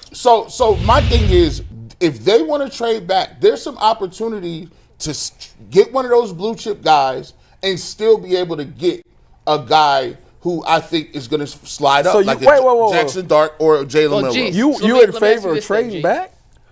If Wow, they don't that's like it, if they don't like the You want me quarterback, to throw a bomb into this right now or no? No, let me ask you a question, then you can drop the nuke. Okay. But, Daniel Jeremiah, moving the sticks, works for NFL.com, Yeah. Travis Hunter. does a good job. The mock drafts are an imperfect Yeah, science right. for what it's worth, but he's one of the guys that more often than not is on the more right side of history than the wrong side of history. right? He put out his first mock draft this weekend, his mock draft 1.0 G. This was his top 5. Okay. Dual Carter 1, Travis Hunter 2, Cam Ward 3, Will Campbell 4, Mason Graham 5. In this scenario from Daniel Jeremiah, G, Yeah. you get your blue chipper in Travis Hunter, and then you still have the opportunity to trade back But in the there's first. zero chance that the draft goes like this. I Zero. agree. I'm just giving the. So- it's not Because my mock draft. It's there's Daniel no Jeremiah's way- mock draft. 32. So The top 2 teams would trade if they didn't want a quarterback. right. Don't look at me. I'm just giving you Daniel I'm looking Jeremiah's at mock you. draft. We're looking at combine results, comparing each other. So Yeah, you all said right. Travis Hunter. You average said Travis backup. Hunter would be. They would take Travis Hunter, but they still could get somebody. Daniel Jeremiah said, in this scenario, I have the Browns taking Hunter and then trading back later into the first round to Oh, he get did. a quarterback. Well, if they're Or going they to, would explore doing they that. might have to trade back into the first round if they wanted to. Right. I think they have to have a scenario where you have to trade back into the first round. If you took a guy and you traded back, they would have to package something. I think the Texans kind of did that. And they got Will Was it the defensive end? Will Anderson. They traded up Yeah, from it's- 12. They had the yeah. 12th pick. They just moved to 3, not Yeah. out. Yeah. But it makes no sense to draft. If you like a quarterback that you're not taking at 2, go get him at 15, 16. Like, it doesn't make sense to try and wait for him at 33. Right. If you like a guy, go get him. Go back. Yeah, I mean, but then you could argue you should go get him at 2 if you think there's any chance you're going to lose him at all. I agree. But what's your I move? will say this. Lob it in. Here's the bomb I'm going to lob in here, and I know I'm going to get Oh, pushback. shoot. But the Browns should trade Myles Garrett. That's what Dustin said Yeah. a month, 2 months I ago. know. Is this the Where Dustin Was Right show? This is the where Dustin. Why is do you right, say Josh. that? Why do you say that? Why? I just got some information this weekend that kind of cemented just some things some things little birdie told me about. Don't give us the details, but just Yeah. tell us. I just think they should trade Myles. Now, I think in the end though, I think it might be tough because I think they actually cost them more on the cap if they trade him. So it may not even be possible. To be honest with you, every offseason, once that Super Yeah. Bowl ends, every offseason there is one nuke that happens that like shake up some things. Maybe Myles Garrett getting traded is I that just nuke. think the Browns need a huge infusion of talent. You're going to have to elaborate. Because this I'll gonna be crazy. elaborate some of this off the air. I Okay, can't but- share it all on the air. But I just, and I know people go, oh, yeah, you can't talk about it. If they trade Myles Garrett, just feel Abdul like- Carter will be the number 2 pick. First and foremost, You'd have a lot of draft picks if you traded for Myles Garrett. first and foremost, I like draft picks. We get all excited about them. We got 5 in the top 102. Well, how many people more keep you need? saying that as if that's some crazy number. How many Five more in you the, have you the got second pick 5 in the chances draft- to get the top 100 players in this draft. When you have the second pick in the draft, you always have 4 in Now, the top 100. I will So say one this. more is I will not- say this because I was talking to this draft insider yesterday on the when I was doing the radio, Yeah, and he was saying that in this year's class, the Yeah. 2 positions that if you have a need for is there. There's a plethora of wide receivers. There's a plethora of edge rushers, and they say it's a plethora of running Who backs. said this? Some dude I was talking to on the radio yesterday. He's a draft insider. I Oh. can't remember what his name. Love him so much you don't know Joe his name. something. Joe something. I can't think what his name is. But anyways, he was saying that like if you have a need there, so if they was gonna trade Myles, like this would be the year that you could find a replacement for Myles. There is no replacement.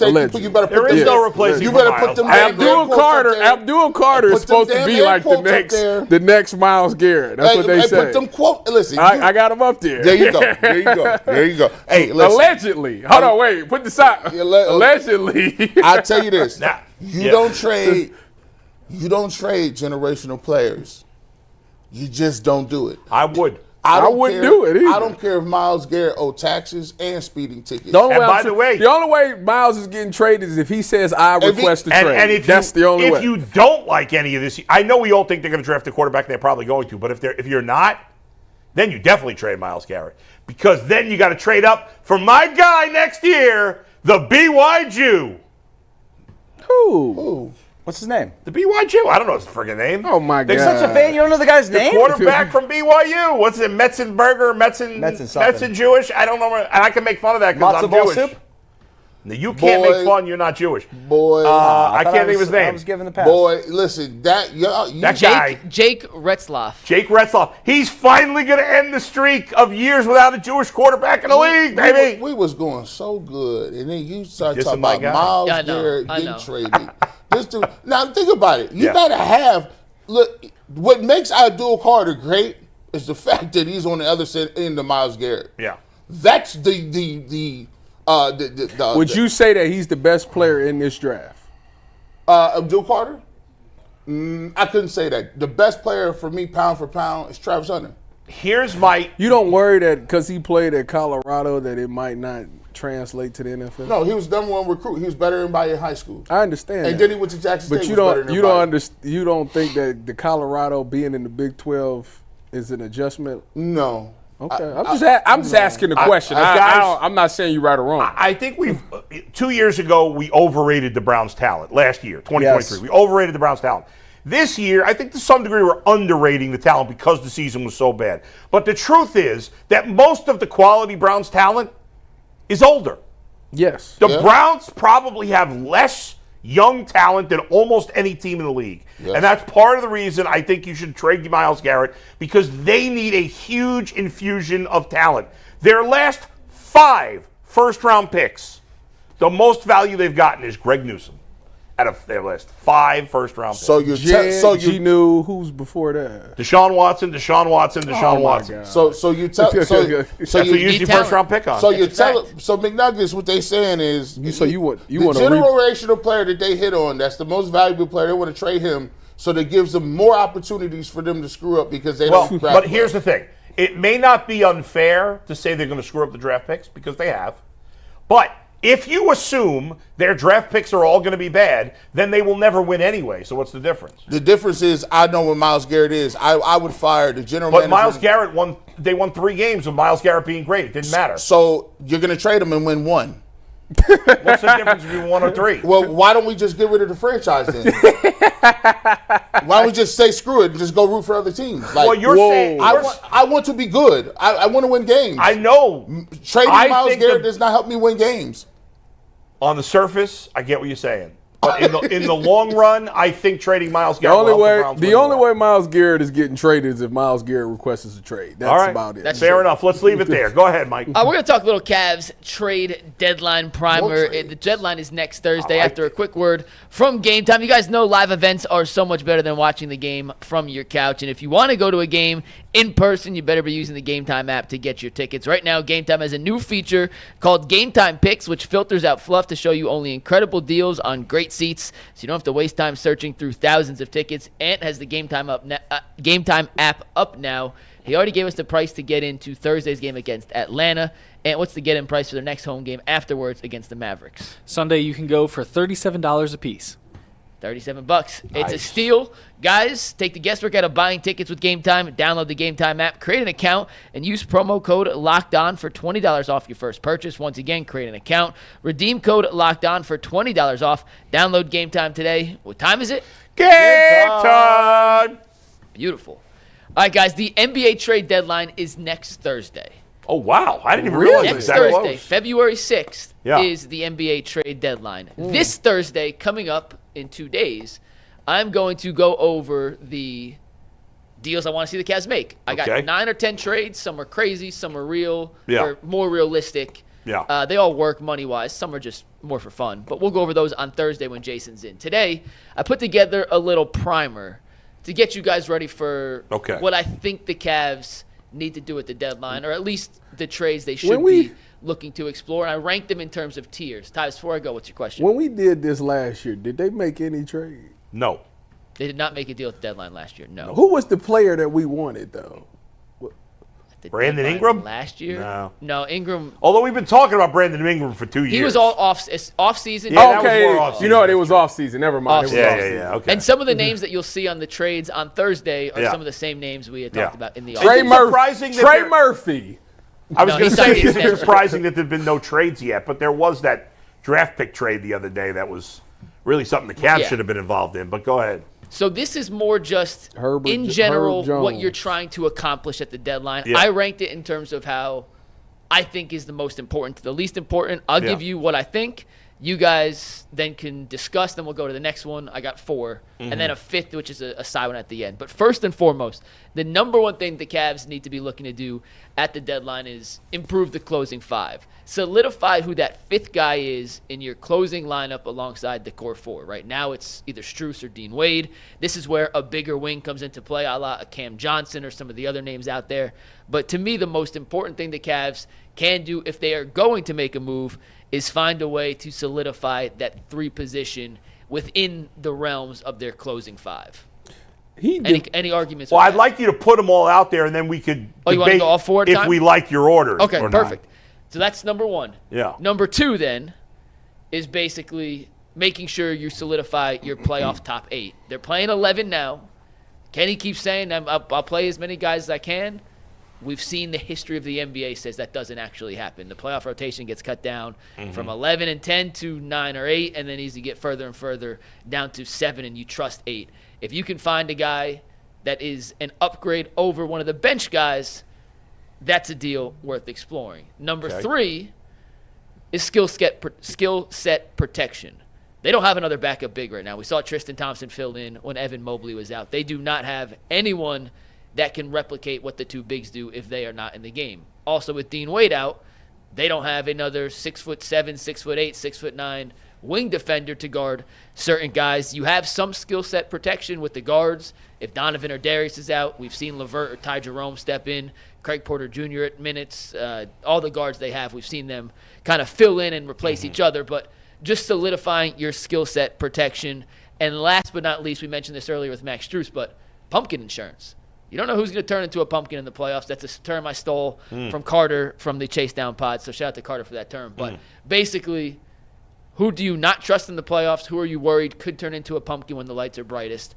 If you don't trust that guy, can we bring someone in that we may have a little more faith, may not turn into a pumpkin? And then the last thing, and this is the worst thing the Cavs can do in my opinion, Steve, take it, is do nothing and stay ever so slightly over the luxury tax. They're just under $2 million over the luxury tax, and if they stay at that exact financial position, it starts the repeat offender clock early, which has significant financial ramifications down the road. Yeah, so you're over anyway. Might as well add more talent. Or if you don't have a deal out there you like, shed $2 million. Right. That would. I love Craig Porter Jr., but someone like that gets you under the tax. Is he over $2 million? He's like 2.1. Yeah, like he's a perfect. Yeah, but how could you get? You have to take some money back in a trade, right? Or a second-round pick to a team that has money or something like that. Okay. But it makes no sense to stay exactly where they're at.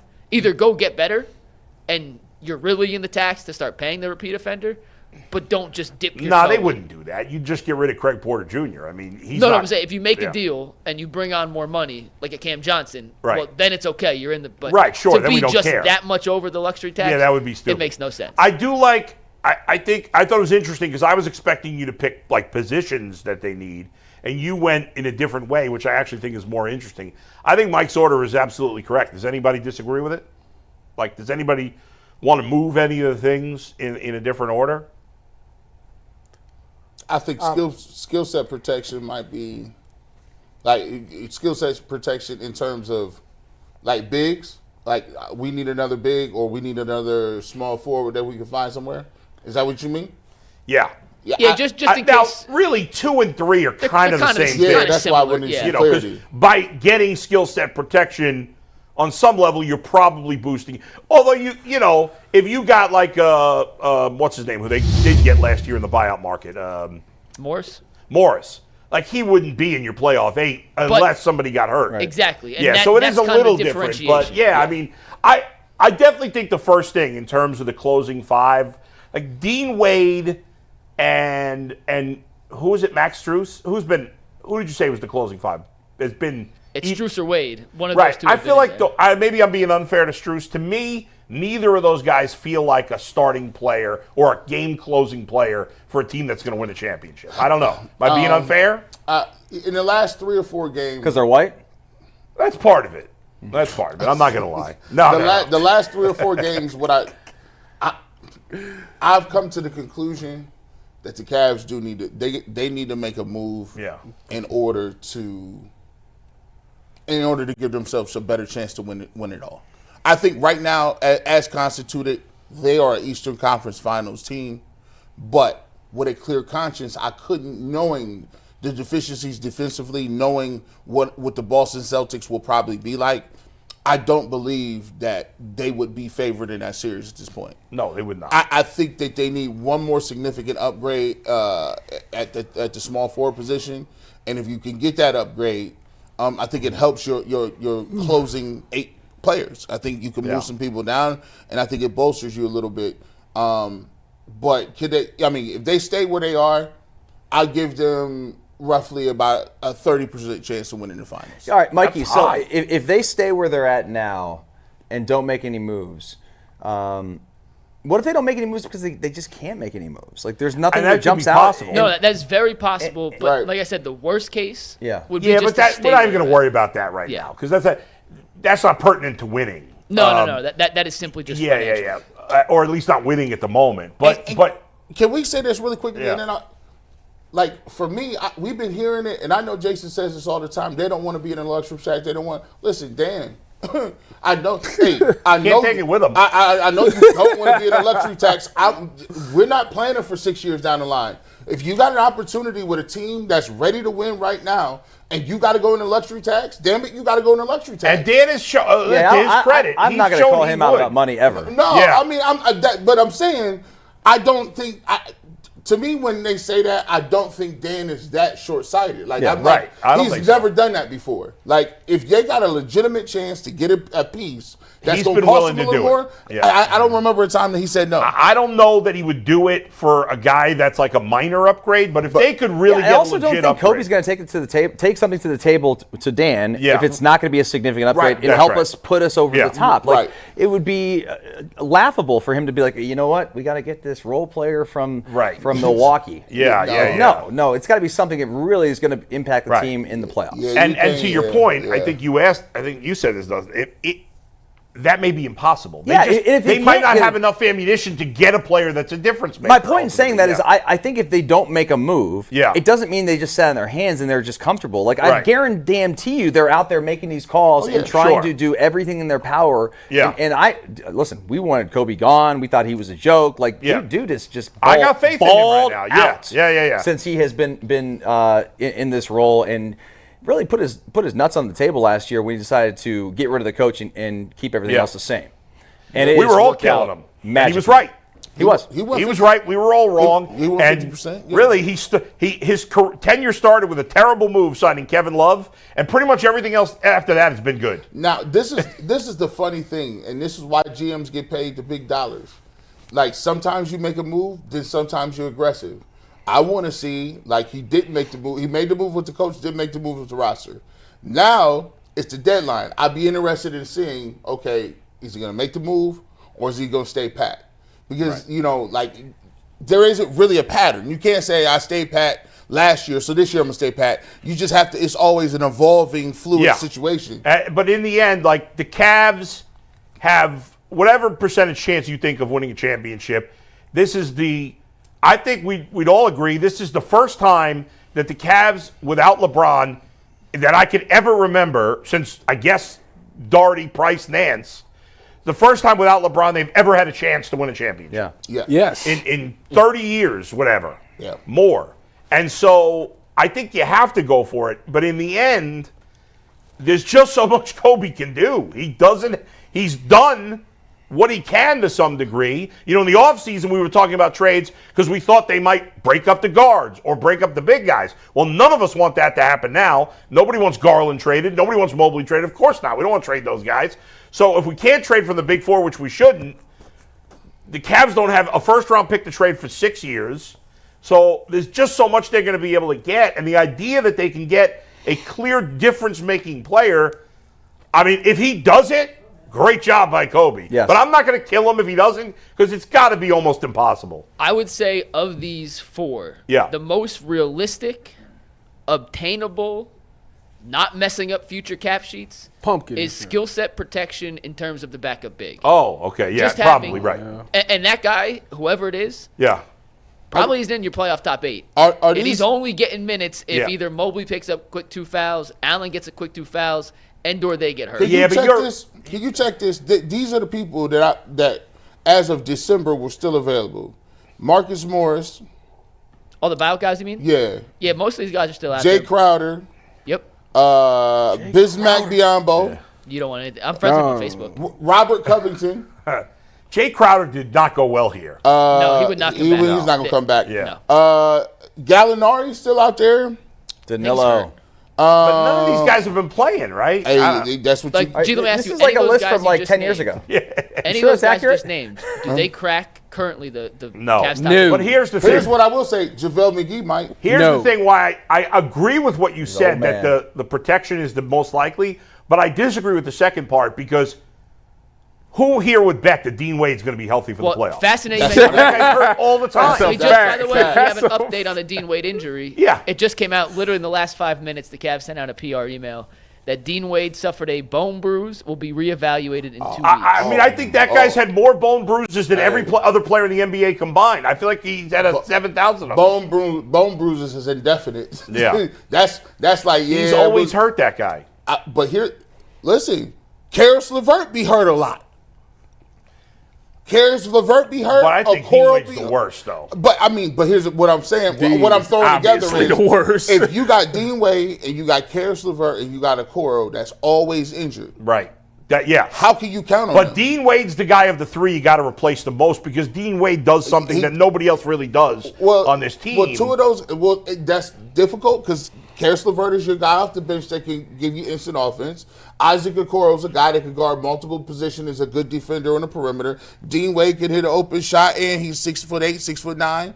So that's a lot of skill sets you missing. How tall is Cam Johnson? 6'8". Man, come on, we need to get that. To me, if they get Cam Johnson, Kobe pulled it out of his. I don't know how six people can offer better stuff. What's the package we got to put together with him?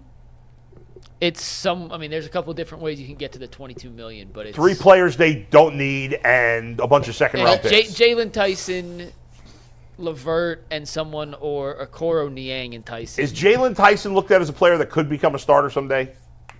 I think he's looked pretty good in the I minutes say he's he's been playing. But he hasn't played I enough to get like a real his game. evaluation of him. I mean, But he's if looked the Nets, good when the Cavs have played him, but I don't know what people think of him around the league. if the Nets liked him, maybe they view him That as, would help. as a first-round asset. If Yeah, they didn't like him, then Would you it make doesn't the matter. trade if they want Imani Bates?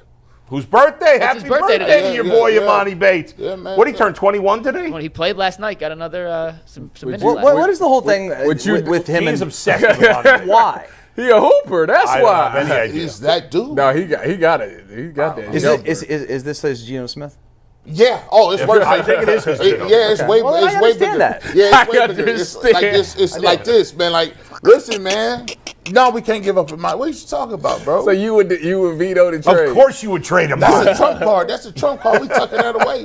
That's the pair of Jordans that you don't wear in the winter. If you're gonna really stand by this, I respect it. Yeah, look, bro. And by the way, this is the long grift. You don't like. Look, if Imani Bates hit, I am the king. I can retire off that hit. true. Well, you still got a lot of people after you off the D Watt thing. So Oh, listen, that's light.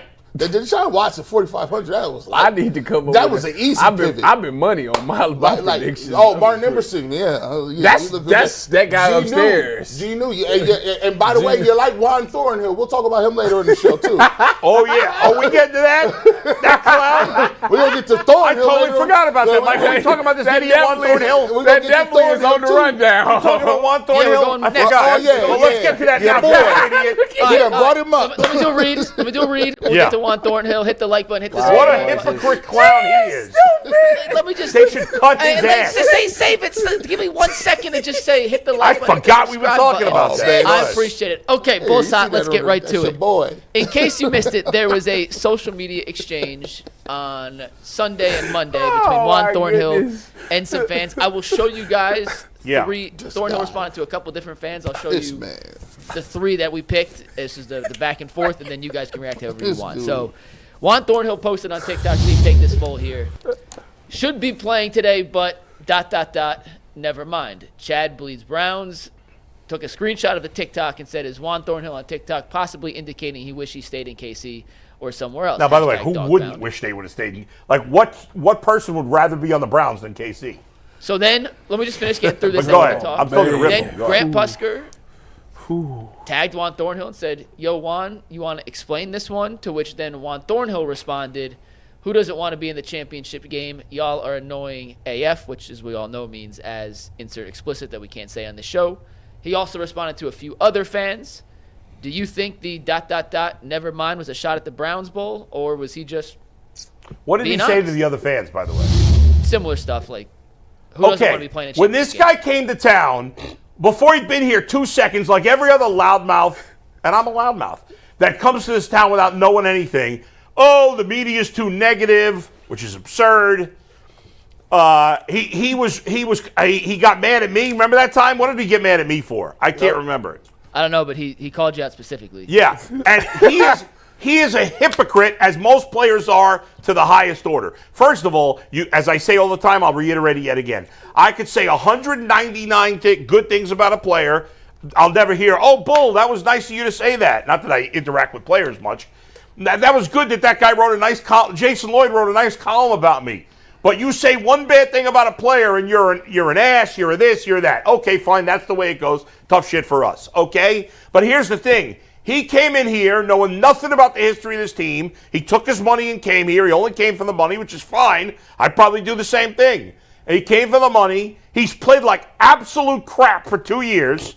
He's been a that's a compliment to him saying he's a non-factor. He's been a negative factor. He's been a terrible player for the Browns. They wasted money on him. He complained about the media, the big bad Cleveland media with about 4 beat reporters.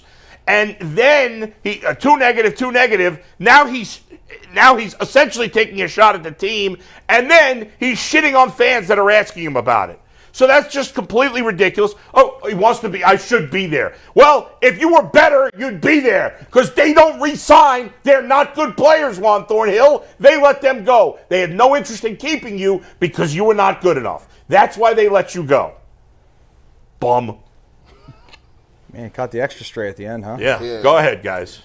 I'm mad at G. First of all, what you mean? Clarify, what are you talking about, my boy? Your boys, these DBs be coming in here, they be extra spicy. JJ3, you give them nicknames and everything, Tyvis. That was his name? And you give them single digits, you let them wear these jerseys. You be, listen, Juan Thornhill. The reason Juan Thornhill has the signing of Juan Thornhill hasn't looked successful is because he gets hurt. That's probably his biggest issue. Or it's not the fact that every time they score, he's looking around talking about what was we in? No, what was that? That happened once this year. Oh no, listen. No. He was looking around. Listen, they always looking around. Juan Thornhill got hurt last year. He had the calf injury, and he tried to play through it, and he looked terrible playing through it. Juan Thornhill is a poor man's Dean Wade. And Juan Thornhill, I'm 1,000 times better at my job than you are at yours. You stink. You're a failure. The Chiefs don't want you. Nobody wants you. Screw you. Sorry, guys. Go ahead. It was close. Close to crossing the line. Yeah, I think that was a little too far. I was like, I don't care. I was looking for. I was like, is the door open for that? I think that truly. Juan Thornhill is a good, decent NFL player. Okay, Just a guy. I mean, he has a better career than I had. But I was about to say I can't say that. So I can't talk smack on him. Ain't nothing but he's not a scrub, and he's certainly regressed this Bull year. and I argued this is like 15 years ago or whatever it was about Reggie Bush. At one point, Bull said Reggie Bush was a scrub, and I had to then go on a crazy rant about why he's not a scrub. Right. So I'll let this one get a little bit more of a pass. Reggie Bush is a Heisman Trophy winner. So. Yeah, that's true. So I'm just angry. I know. The thing about Juan Thornhill is what I like about him is he's a very passionate player. He speaks his mind, all those things. That's fine. There's no doubt that he has brought an attitude to that defense. I will give him that. That 1,000%. Yes, he did. Yes, they did. Trust me. I seen the defense before he got here. I seen the defense now. They got a little more stuff to them, and I think he helped with that issue there. I will say that he regressed this year. He has not been the safety that you hoped that you were signing, and that's due to the fact of everybody on defense to me took a step back this year except for Miles and Denzel. And on top of that, like I said, he got hurt. I'm not going to say he's a bum or a scrub or anything like that. I still think he could be a productive player. I just think that this past year hadn't been a great year for him, and that happens with a lot of, not just him, it's a lot of DBs in the NFL, and I really want to go on that rant, but I ain't going to do that, but it's a lot of people that we just get a crown to that, they just the best to do it after doing it for 1 year, and then the next year they fall off, and people still put them on the pedestal like they still that guy. But back when I was banging, back in my day when we was playing DB, you had to be very consistent. Some of the guys that you consider some of the top DBs in the NFL were doing it year in, year out. There was no drop off to where this year it's like a big wave. 1 year they this, 1 year they that, 1 year they this, but y'all tell me that they the best in the league. But that's another story for another day. I'll be audible. You know, I'm not gonna call the man a bum or a scrub.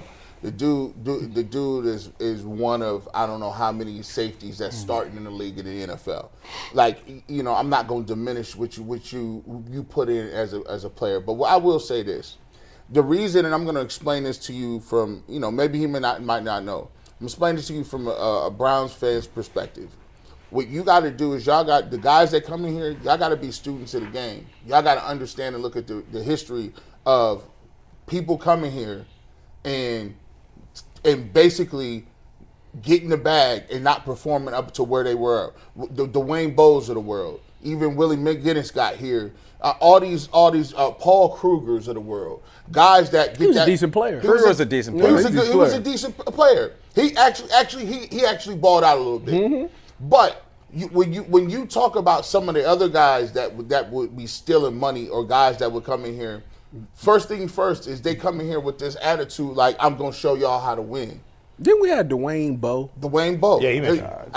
Remember when we interviewed him and Dustin? Lazy bones. man. Give me all the money. That guy was a bum. Come on, he was a bum. He came with the finger gun. Dwayne Bowe stole from Cleveland. That's why I said Dwayne Bowe So came in with the finger gun. I'm not mad at him because he had a really nice career in Kansas City and then took advantage of it, parlayed it by stealing money from the Browns. And I would do the same thing. And so I'm not a stealer of money. We clearly have seen this happen before. So my thing is, when you come in, how's about you put your head down and go to work? Like, don't be telling us what we're going to be doing and how these playoffs going to jump in. It's a brand new day. No, bro. How's about you make them plays first? Understand? You should have learned from the last safety that came here that had to get jettisoned. How many years is he still under contract for this? I don't think he has any. I don't think it's guaranteed, right, Mike? Thornhill, no, I believe. I'll double check for you guys real quick. And the key point that Bull brought up was this. You sitting here like, that's our fault. The Kansas City Chiefs decided you were not worth the bread that you were asking for in the free market. He's sitting here like we kidnapped him, brought him to Cleveland, and he watching his family and friends back in Kansas City balling. That never happened, dog. You got the bag. I should be playing today. But how you figure? I don't think. How you figure? I'm gonna be honest. I didn't take it like I wish I was still in Kansas City. But what does that mean when you say I should be playing today? What do you think? I think he's wishing that the Browns was supposed to be playing. Like he. Why did he get offended when then people why not asked say about we? Yeah. Right. Why we should be playing today? Yeah. He ain't missing no Browns. Listen. I'm gonna be optimistic. Listen, Juan, you got to come out and clearly listen. I would hope that you saying that we, as in the Browns, should be in the like championship. I would hope you live in La La that's what you saying. Only nine wins away from making the playoffs. Because y'all know I'm optimistic. Charlie Pusker. What's the guy's name? Grant. Oh, Grant Pusker. He asked him to clarify. Let me see that tweet again. Let me see the response. Yeah, let's go ahead and decode So that. this And he responded. This is the initial. Should be playing today, but ... See, he say should, not I. Should be. We Then should Grant be. said, Grant, there you go. Did I call him Charlie? Who? I'm not sure. We've met Grant Yeah, Pusker, you know Grant. right? He works for Betjack. He's been here before. He came with the Grudens when the Grudens were in. Right. Okay. Who doesn't want to be in the championship game? Bro, He talking about the Browns. bro, let's stop. He know how this works. He talking about the Browns. He's a veteran. He knows how this works. You didn't put the games together to be in the playoffs. No, the hell you shouldn't be playing today. You got 3 wins last year. What are you talking about? You got 3 wins. Like, you didn't put that on tape. That's the disassociative stuff that I'm talking about. You were part of the issue. No, for real. Like when coaches this is fair. When coaches come in and talk to you and say, you guys is pointing fingers, you part of the issue. I mean, if he was...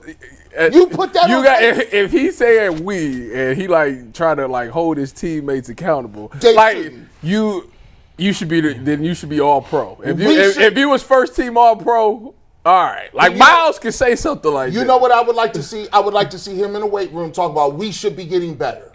Can I ask one question? Who said he's not? Yeah, go ahead, Mike. Steve, pull up the last tag board again, where Juan says y'all are annoying AF. Yeah. Does he kind of have a point sometimes?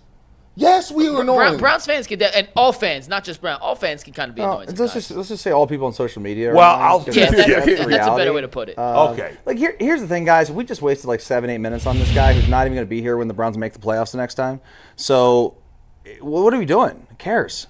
What do you mean? Who cares?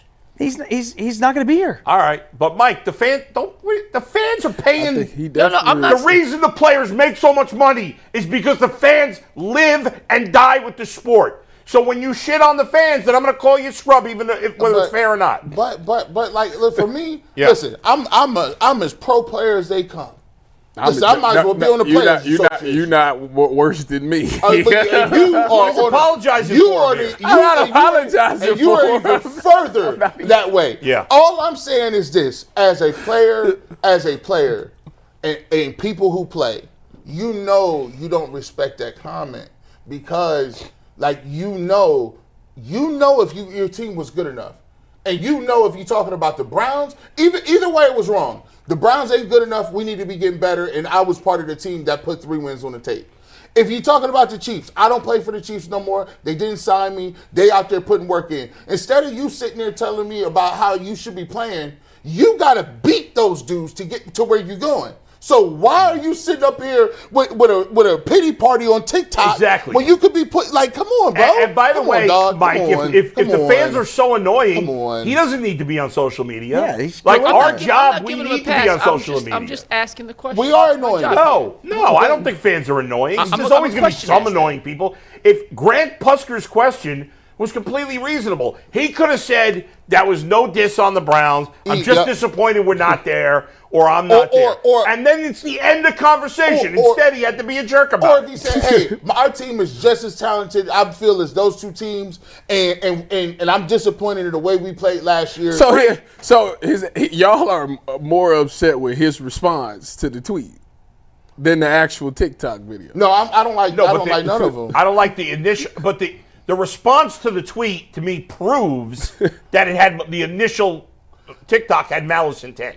Like, because if somebody asks you to explain that, like, if I say, man, you know what, I'm gonna tell y'all something, man, right now. Like if I was just like, say for instance, there was another radio station or another channel, and I'm watching it, be like, man, I should be on TV over at so and so network right now.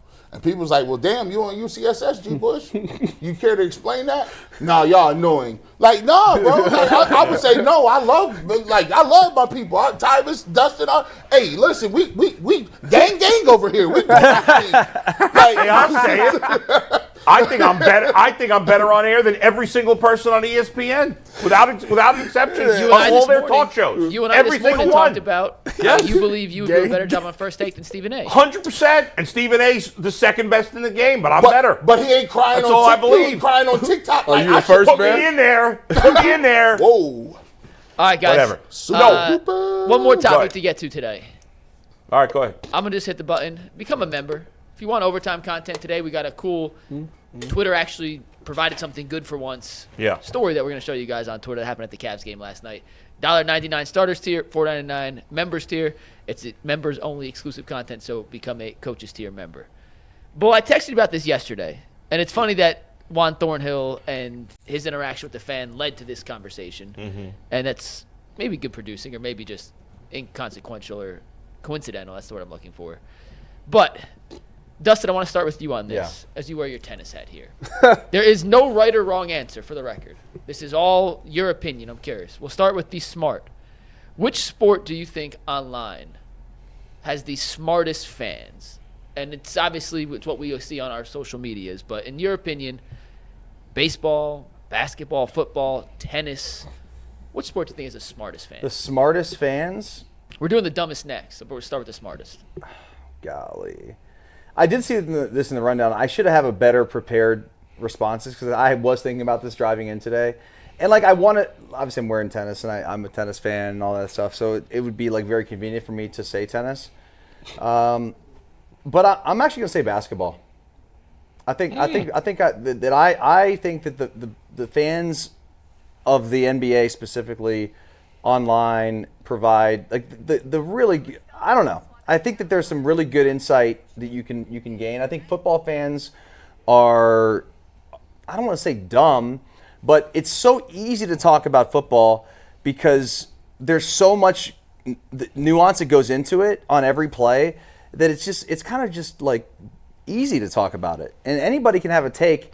And unless you're in the business or a coach, you can't tell them they're wrong. Yeah, so it's really tough to tell people who you think are idiots that they're wrong because it's just really, really difficult to talk about football in a very knowledgeable way. Even me, I learned something about, and I played this my whole life. and there's so many things that I still don't even know about the game, about other position groups and things like this. And I bet Tyvis and Garrett would attest to this That's stuff. a fact. That I'm always evolving in terms of my knowledge. Especially of when the they game talk that of football. O-line stuff. Oh, I'll be locked it's in really- like, yeah. really? I Yeah. had to call Tyvis. I said, what if we win this route? What if number 1 is going this way? You're in a cover 4. It's a cover 4 match with that back. I had to call him. He was like, hey, bro, I got to put my girls to sleep, bro. I was getting them coats or boots or something like that. I said, G. Bush, I'm shopping for my daughters right now. You got to send it to me, and I gotta look at it first. I just wanted to. I'm like, bro, this is a cheat code. But you're right, Dustin. Yeah. Like, and the thing about football is the concepts change every 3 years. So they could be running something this year, and then 3 years later they didn't switch everything up. Like they didn't switch the lingo, which the assignments is, the way to stop the run. Like it's football. You can learn something every single day. Like I should sometimes be looking at these coordinators on the whiteboard and be like, I don't know, bro. There's too many checks, bro. Well, think about this. How many fans complain about play calling in the NFL? God. Right, and that's media members. And by the way, we do it too All the time. Yeah. because we sort of fall into that dumb fan, you know, at times. Whereas, like you're like, why did it's 3rd and 2? Why did they run a pass? Right. And they didn't get it. Right, they didn't execute it. Well, you're like, you don't know that what the defense did made the quarterback switch to it because it was going to be a gimme, and they just screwed it up or something. You know, like the nuance. You don't know what technique the defensive tackle's in. All of a sudden, it gave him a different look, and all of a sudden, Josh Allen checks into this. Like, Or you forget about the number 1 thing. That dude made a heck of a play. Yes. that happens all the time. Like you got or diagnosing whose problem was it. Like, so you could be a quarterback and then you could make a check at the line for protection. Yeah. But it could be like you just made the wrong protection call because you didn't think he was blitzing. And then the receiver has 4 routes he's going to run based on what coverage it is. So the quarterback drops back. You can get sacked because of the coverage. You can throw the ball to a spot because you think this guy's going to be here. Like, to complete a pass, you have to have the quarterback and the receiver see the same thing without communicating. you know, Dominic Foxworth, who doesn't like me because I was drafted higher than him, and I'm a white corner. No, I love D Fox, but he said this one time years ago, and I thought it was great. It's like on every given play in the NFL or football in general, you know, there's 11 players on offense, 11 players on defense. That's really 11 different games happening within one play. So 5 seconds, you've got how many different games, and they're all different. Right. The quarterback's got to do this. The center's got to do this. Well, the guard's got to do this. What about that receiver? What about the tight end? And if they don't all execute, the play doesn't succeed. Well, yeah, I mean, every player is. We've gone too far afield for the question now. It's okay. So your answer for the smartest fans of basketball, smartest fans. I'm going to go with hockey. Hockey? Bro, listen, Why he laugh at you like that? That's the most out of bounds, out of character question. Well, in fairness, there's a lot of hockey fans in Canada, probably Canadians in general, smarter than Americans. I just didn't expect that. I haven't laughed like that in a while. And here's first of all, this is two things at once. First of all, 90% of the population don't even know how to ice skate. That's just a regular prerequisite just to play. So you got to be a world-class skater just to even be functional. And then you're like, okay, well, who's walking around telling you, all right, well, this forehand and this backhand. And I say forehand and backhand like it's tennis. Tennis is even easier to understand. But you, like, come on, bro, checking, like, it just seems like plays. Like, what plays are they running? I don't know what plays. I can't see a scheme or any sort of formation or pattern or how they do it. It just seems like a bunch of dudes slapping the puck around the ring, and it's confusing. Then people just get out of the bench, jump on the ice, and just go. Like, ain't there a timeout? Nah, bro. You catch it on the way in and catch it on the way out. It's ridiculous. Like, you can fake that you know about baseball somewhat. You can fake that, hey. Not to me, you can't. Well, okay, well, baseball is the highest level. Yeah. You can fake that, hey, I might even know something about basketball. Yeah. There was no way that me or any other novice can go in a room full of hockey fans and be like, yeah, I'm not a fraud. No, you're a fraud. To be fair, though, I did play-by-play for minor league hockey for a year. I had no business doing that job. I was I was fine at like the basics of being a play-by-play guy. You technically but I knew nothing what was going about on. it. Yeah, and you wouldn't have known unless you were really a diehard hockey fan, I guess. But I think it's an interesting pick. I also think you got onto something there that hit me and resonated with me, was that like most people have never played a high level of football or been in a locker room where they understand all those little details and nuance that goes into certain positions. Whereas like tennis, basketball, some of these other golf, like we can all relate. Like these are all things that we all can do. We can go out to the golf course or the tennis courts and do it and have an understanding of how difficult it is. And like, I don't know, I think it's easier when you've actually done it to be able to be smarter and talk about it more intelligently. That's why I cannot never fully disrespect, like, even if I feel like we just talked about Juan Thornhill. Even if I'm like, oh, you play bad, there's a level of respect that I got to give Juan Thornhill because I know what he knows, what it feels like to get injured. I know what it feels like that I got to tackle somebody when it's cold. It's certain things that just to get to that level that we've all had to go, like the trash cans in the corners when you're running. Like, you got to respect them. So it's a lot of people that don't know kind of what that is. But since football is so popular, it forces you kind of to know. I pretty much put people that have played football at the collegiate level, at any level, whether it's NAIA, Division III, 2, FCS, whatever it may be, like I put them on a pedestal of say they know more about the game than the people that didn't. And those people are a little more fair. Like, I can't really kill literally. It's hard for me to kill somebody because even if you're not good at that level, you're better than 99% of the people who've ever played. Tyvis, what's the smartest sports fans? Are you saying when you say smartest sports fan, you talking about like at the sport? Like, so like baseball fans are smart at baseball? Sure. Yeah. Okay. Yeah. Talking about their sport, and it's online we're talking about, right? Like on Twitter and stuff like that. I would say the basketball or baseball. All right, it's baseball and it's obvious, and here's the reason why. First of all, there's two different types of smart. There's book smart and there's street smart, if you will, right? Like some people are not well educated, so they may not be book smart, but they might be street smart. And that street smart may be great at basketball or having a through the. I met some genius drug dealers. It's crazy. Bingo, oh no, right? Like crazy. But they'll say every third word wrong, because they didn't get educated. But they can run a business out of their basement. Yeah. Right. Make millions.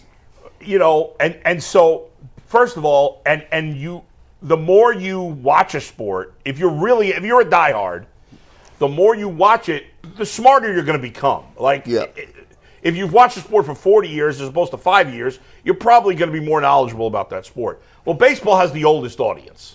Yeah. Right? So baseball has the oldest audience, and so baseball fans have been following the sport more closely. And to your point before where you said, well, more people could play these sports rather than football. Like, you see football players, they look like, not you guys, but easy. like, go ahead. They're monsters. A lot of these guys. Basketball players, okay, we could all go to the court and play basketball, but most of them are so tall, like I could never imagine being that guy playing that. But most baseball players, outside of like Aaron Judge, look like regular guys. Most of them could blend in on the street. And honestly, even Jose Ramirez could walk through the streets, and a lot of people wouldn't recognize him, right? Dean Wade would be recognized more than Jose Ramirez. Facts. Yeah. Right? He's Dean 6'10". Wade. Because he's a basketball player. And, and so I think, and plus, if you're a baseball fan, like the three big sports in America, baseball, football, basketball. We know football's here, and then baseball and basketball battle for two, and they've gone back and forth over the years. When you look at the national networks that people watch TV on, especially ESPN, that's the majority, but even if you want to add in Fox or whatever, these shows pretty much only cover football and basketball. They don't really talk about baseball on ESPN. If you're a baseball fan, you're specifically searching out the avenues for baseball that you don't have to for football and basketball because they're covered more generally. And when the sport's covered more generally, you're going to get sometimes worse information than, like, I'm a baseball nerd, so I listen to MLB radio. Like, I don't think there's that many people listening to MLB radio, but I'm getting even more education because I'm listening to guys whose whole life is baseball. This is it. They're baseball nerds to the highest order. And I feel like there's not as much like You're not going to get that on SportsCenter. You're going to get it on MLB Network, MLB Right. Radio. That's it. It's a great point that you make, and I think about this now because I watch TC Tennis Channel all the Right. time, and I get some hardcore breakdowns. Exactly. But you're not going to get that on SportsCenter. No. Or on First Take or whatever No. it may be. You're going to get the generic vanilla That's right. takes. Yes. And that's what everyone then regurgitate. Right. Yeah, if you're a football fan, if you're a diehard football fan, you probably watch a lot more of ESPN and other things than you do NFL Network. And NFL Network, most of the time, outside of their studio shows before games, is just playing highlights or same thing with who watches the NBA Network? Nobody watches that. But MLB Network, if you're a baseball fan, you watch it. There's a bunch of shows that the average fan don't even know about that they're watching. And like my dad, it's crazy. My dad and mom, they watch, every game. They watch every single Guardians game. Right. And so it's weird because they'll be arguing back and forth about why they're taking a certain pitcher out in the bullpen. And I'm like, man, my mom and dad is really in there going at it over decisions about ready to... Your parents, G's parents, can watch a baseball game, see a pitch, and say, oh, that's a curveball, that's a slider. You can learn that much more easy than all these intricacies of football. Football fans are, no offense, I'm a football fan too. Football fans are the dumbest. They say the dumbest things. We asked the chat. And there's more football fans than any other sport. So the bigger the pool, the more likely you are to lower the intelligence. So before we get to, I want everyone else's answer the dumbest. We asked the chat. The chat said baseball was the smartest. So they agree with you, Bull, and I agree too. Also, now I want to hear you said football is the dumbest. Football by far. I don't even think it's close. Jay, do you agree? Is football? Football is the worst because fantasy football has dumbed down like they just care about the stats and the numbers. Like people couldn't even tell you like what position what they do. Like they take it and they kind of like regurgitate it and just they say these cliches. There's so much information. Well, everybody thinks they're smart. They know football. Well, think about this. And the league does this too. The league plays towards dumb fans. Yes. 100%. Yes. Okay, think about this. When you watch a football game on television, what do you see? It's zoomed in. Yep. You see the quarterback, the ball, and then where it goes. Yep. You don't see the broad picture. They don't want They don't want you to see it. That's crazy because They I don't look want at you the to see DBs the whole time. But you can't see things on television. And then think about this. Like you talking about those great shows on MLB Network. Yeah. What's the best show on football probably that gives you the most insight? I would say NFL Matchup, which is with Sal Palantonio and it was Matt Bowen and those guys and Jaworski. They used to do it. They do it in Cassell. And who watches that? Nobody. And they bury it like on Saturday mornings at 9 a.m. Merrill Hodge used to be on. Yeah. Great show. It is the best show. Nobody wants to watch that. No. Because they don't want to know about that. They want to know about who's going to catch the touchdown tonight. Right. That's it. Fantasy football. And people that argue like, and also with football, there are essentially no stats outside of quarterback, running back, wide receiver, and tight end to really determine who's better. Or who's and good. So everybody just talks out of their ass about it. Because nobody's watching. Everybody say, well, Denzel Ward's the best corner. Well, do you know about the corners on the other team? I don't. No. Well, no, we all use PFF. Maybe Tyvis does. We use PFF, and none of us actually know how PFF grades. And PFF is flawed. Or you can just watch the tape. And the best thing that they ever did, and this is why the NFL is geniuses for it, what they did is they dumbed it down to a point, and they said, we got to give the viewer an easy way to track onto something. And they created a word called franchise quarterback. And a franchise quarterback is like, hey, he encompasses everything that you want. Like, that is the unicorn. And then you like, we got the quarterback. That's why they and you go 24-hour news cycles with this stuff because they did dumb it down a little bit. They made it marketable. All right, Mike. Good. That was fun. Go. Let's hit some super chats. We only got 3 super chats today. The first one comes from EBGBs, who says, "Sure, I see the Agassiz, Dustin. Salute." Yes. Well, by the way, these are the Racer Pinks. Where am I going here? Yeah, I seen them early, bro. I seen them early. Yeah, these are the Racer Pinks. These just got released. Actually, they're not even released yet until the 31st, which is in 3 days. I had them yellow ones. I paid a little premium on StockX to get them, and they are real, by the way. Hey, man. So, nice. Very nice. Next super chat, Vernell Jackson says, Bull wishing away Miles won't help his silly bungles. I'm not even disregard. That's stupid. And the last one comes from Salvatore the 216, who says, The Cavs losing streak. Silver lining might be that Kobe realizes he needs to make a trade. What do you think about John Collins, a wing with playoff experience? John Collins, how old is that guy? He's been around for a while. John Collins been linked to the Cavs for about 10 years. If they're going to make a 27. He with significant Utah, trade, right? don't give me some old guy. No, he's 27. He's He not that with old. Utah, right? Don't give me. Yeah. But he makes. That's fine. He has a player option next season for I take John $6.5 Collins. million. What? I will break the news right now. John Collins will be accepting that player option. The Cavs cannot afford a $27 million. What? How is he getting that? So type he's not of a bag? significant upgrade, you say? No. Not for 27. He signed a 5-year, $125 million deal a What? few years ago For what? for being a good, young, promising player on Atlanta. The NBA contracts are. Everybody talks about baseball contracts, but at least the guys that get the crazy contracts in baseball are usually good, They'd great be players. good. They'd be good. Basketball players, you see these guys who you're like, that guy's a nothing, and he gets a huge contract. It's crazy. It's amazing how much money there is out there for guys that are they're some Yeah. of the best in the world, but they're kind of average at their job. Yeah, right. And they're making It's- $15 million a year. Collins bizarre. would be a good fit if he was making $15 million. I'd say let's do it all in. But at 26, I don't think it's going to happen. I don't think that should be the reason you don't do it, but all right, whatever. What do we got coming up in overtime, Mike?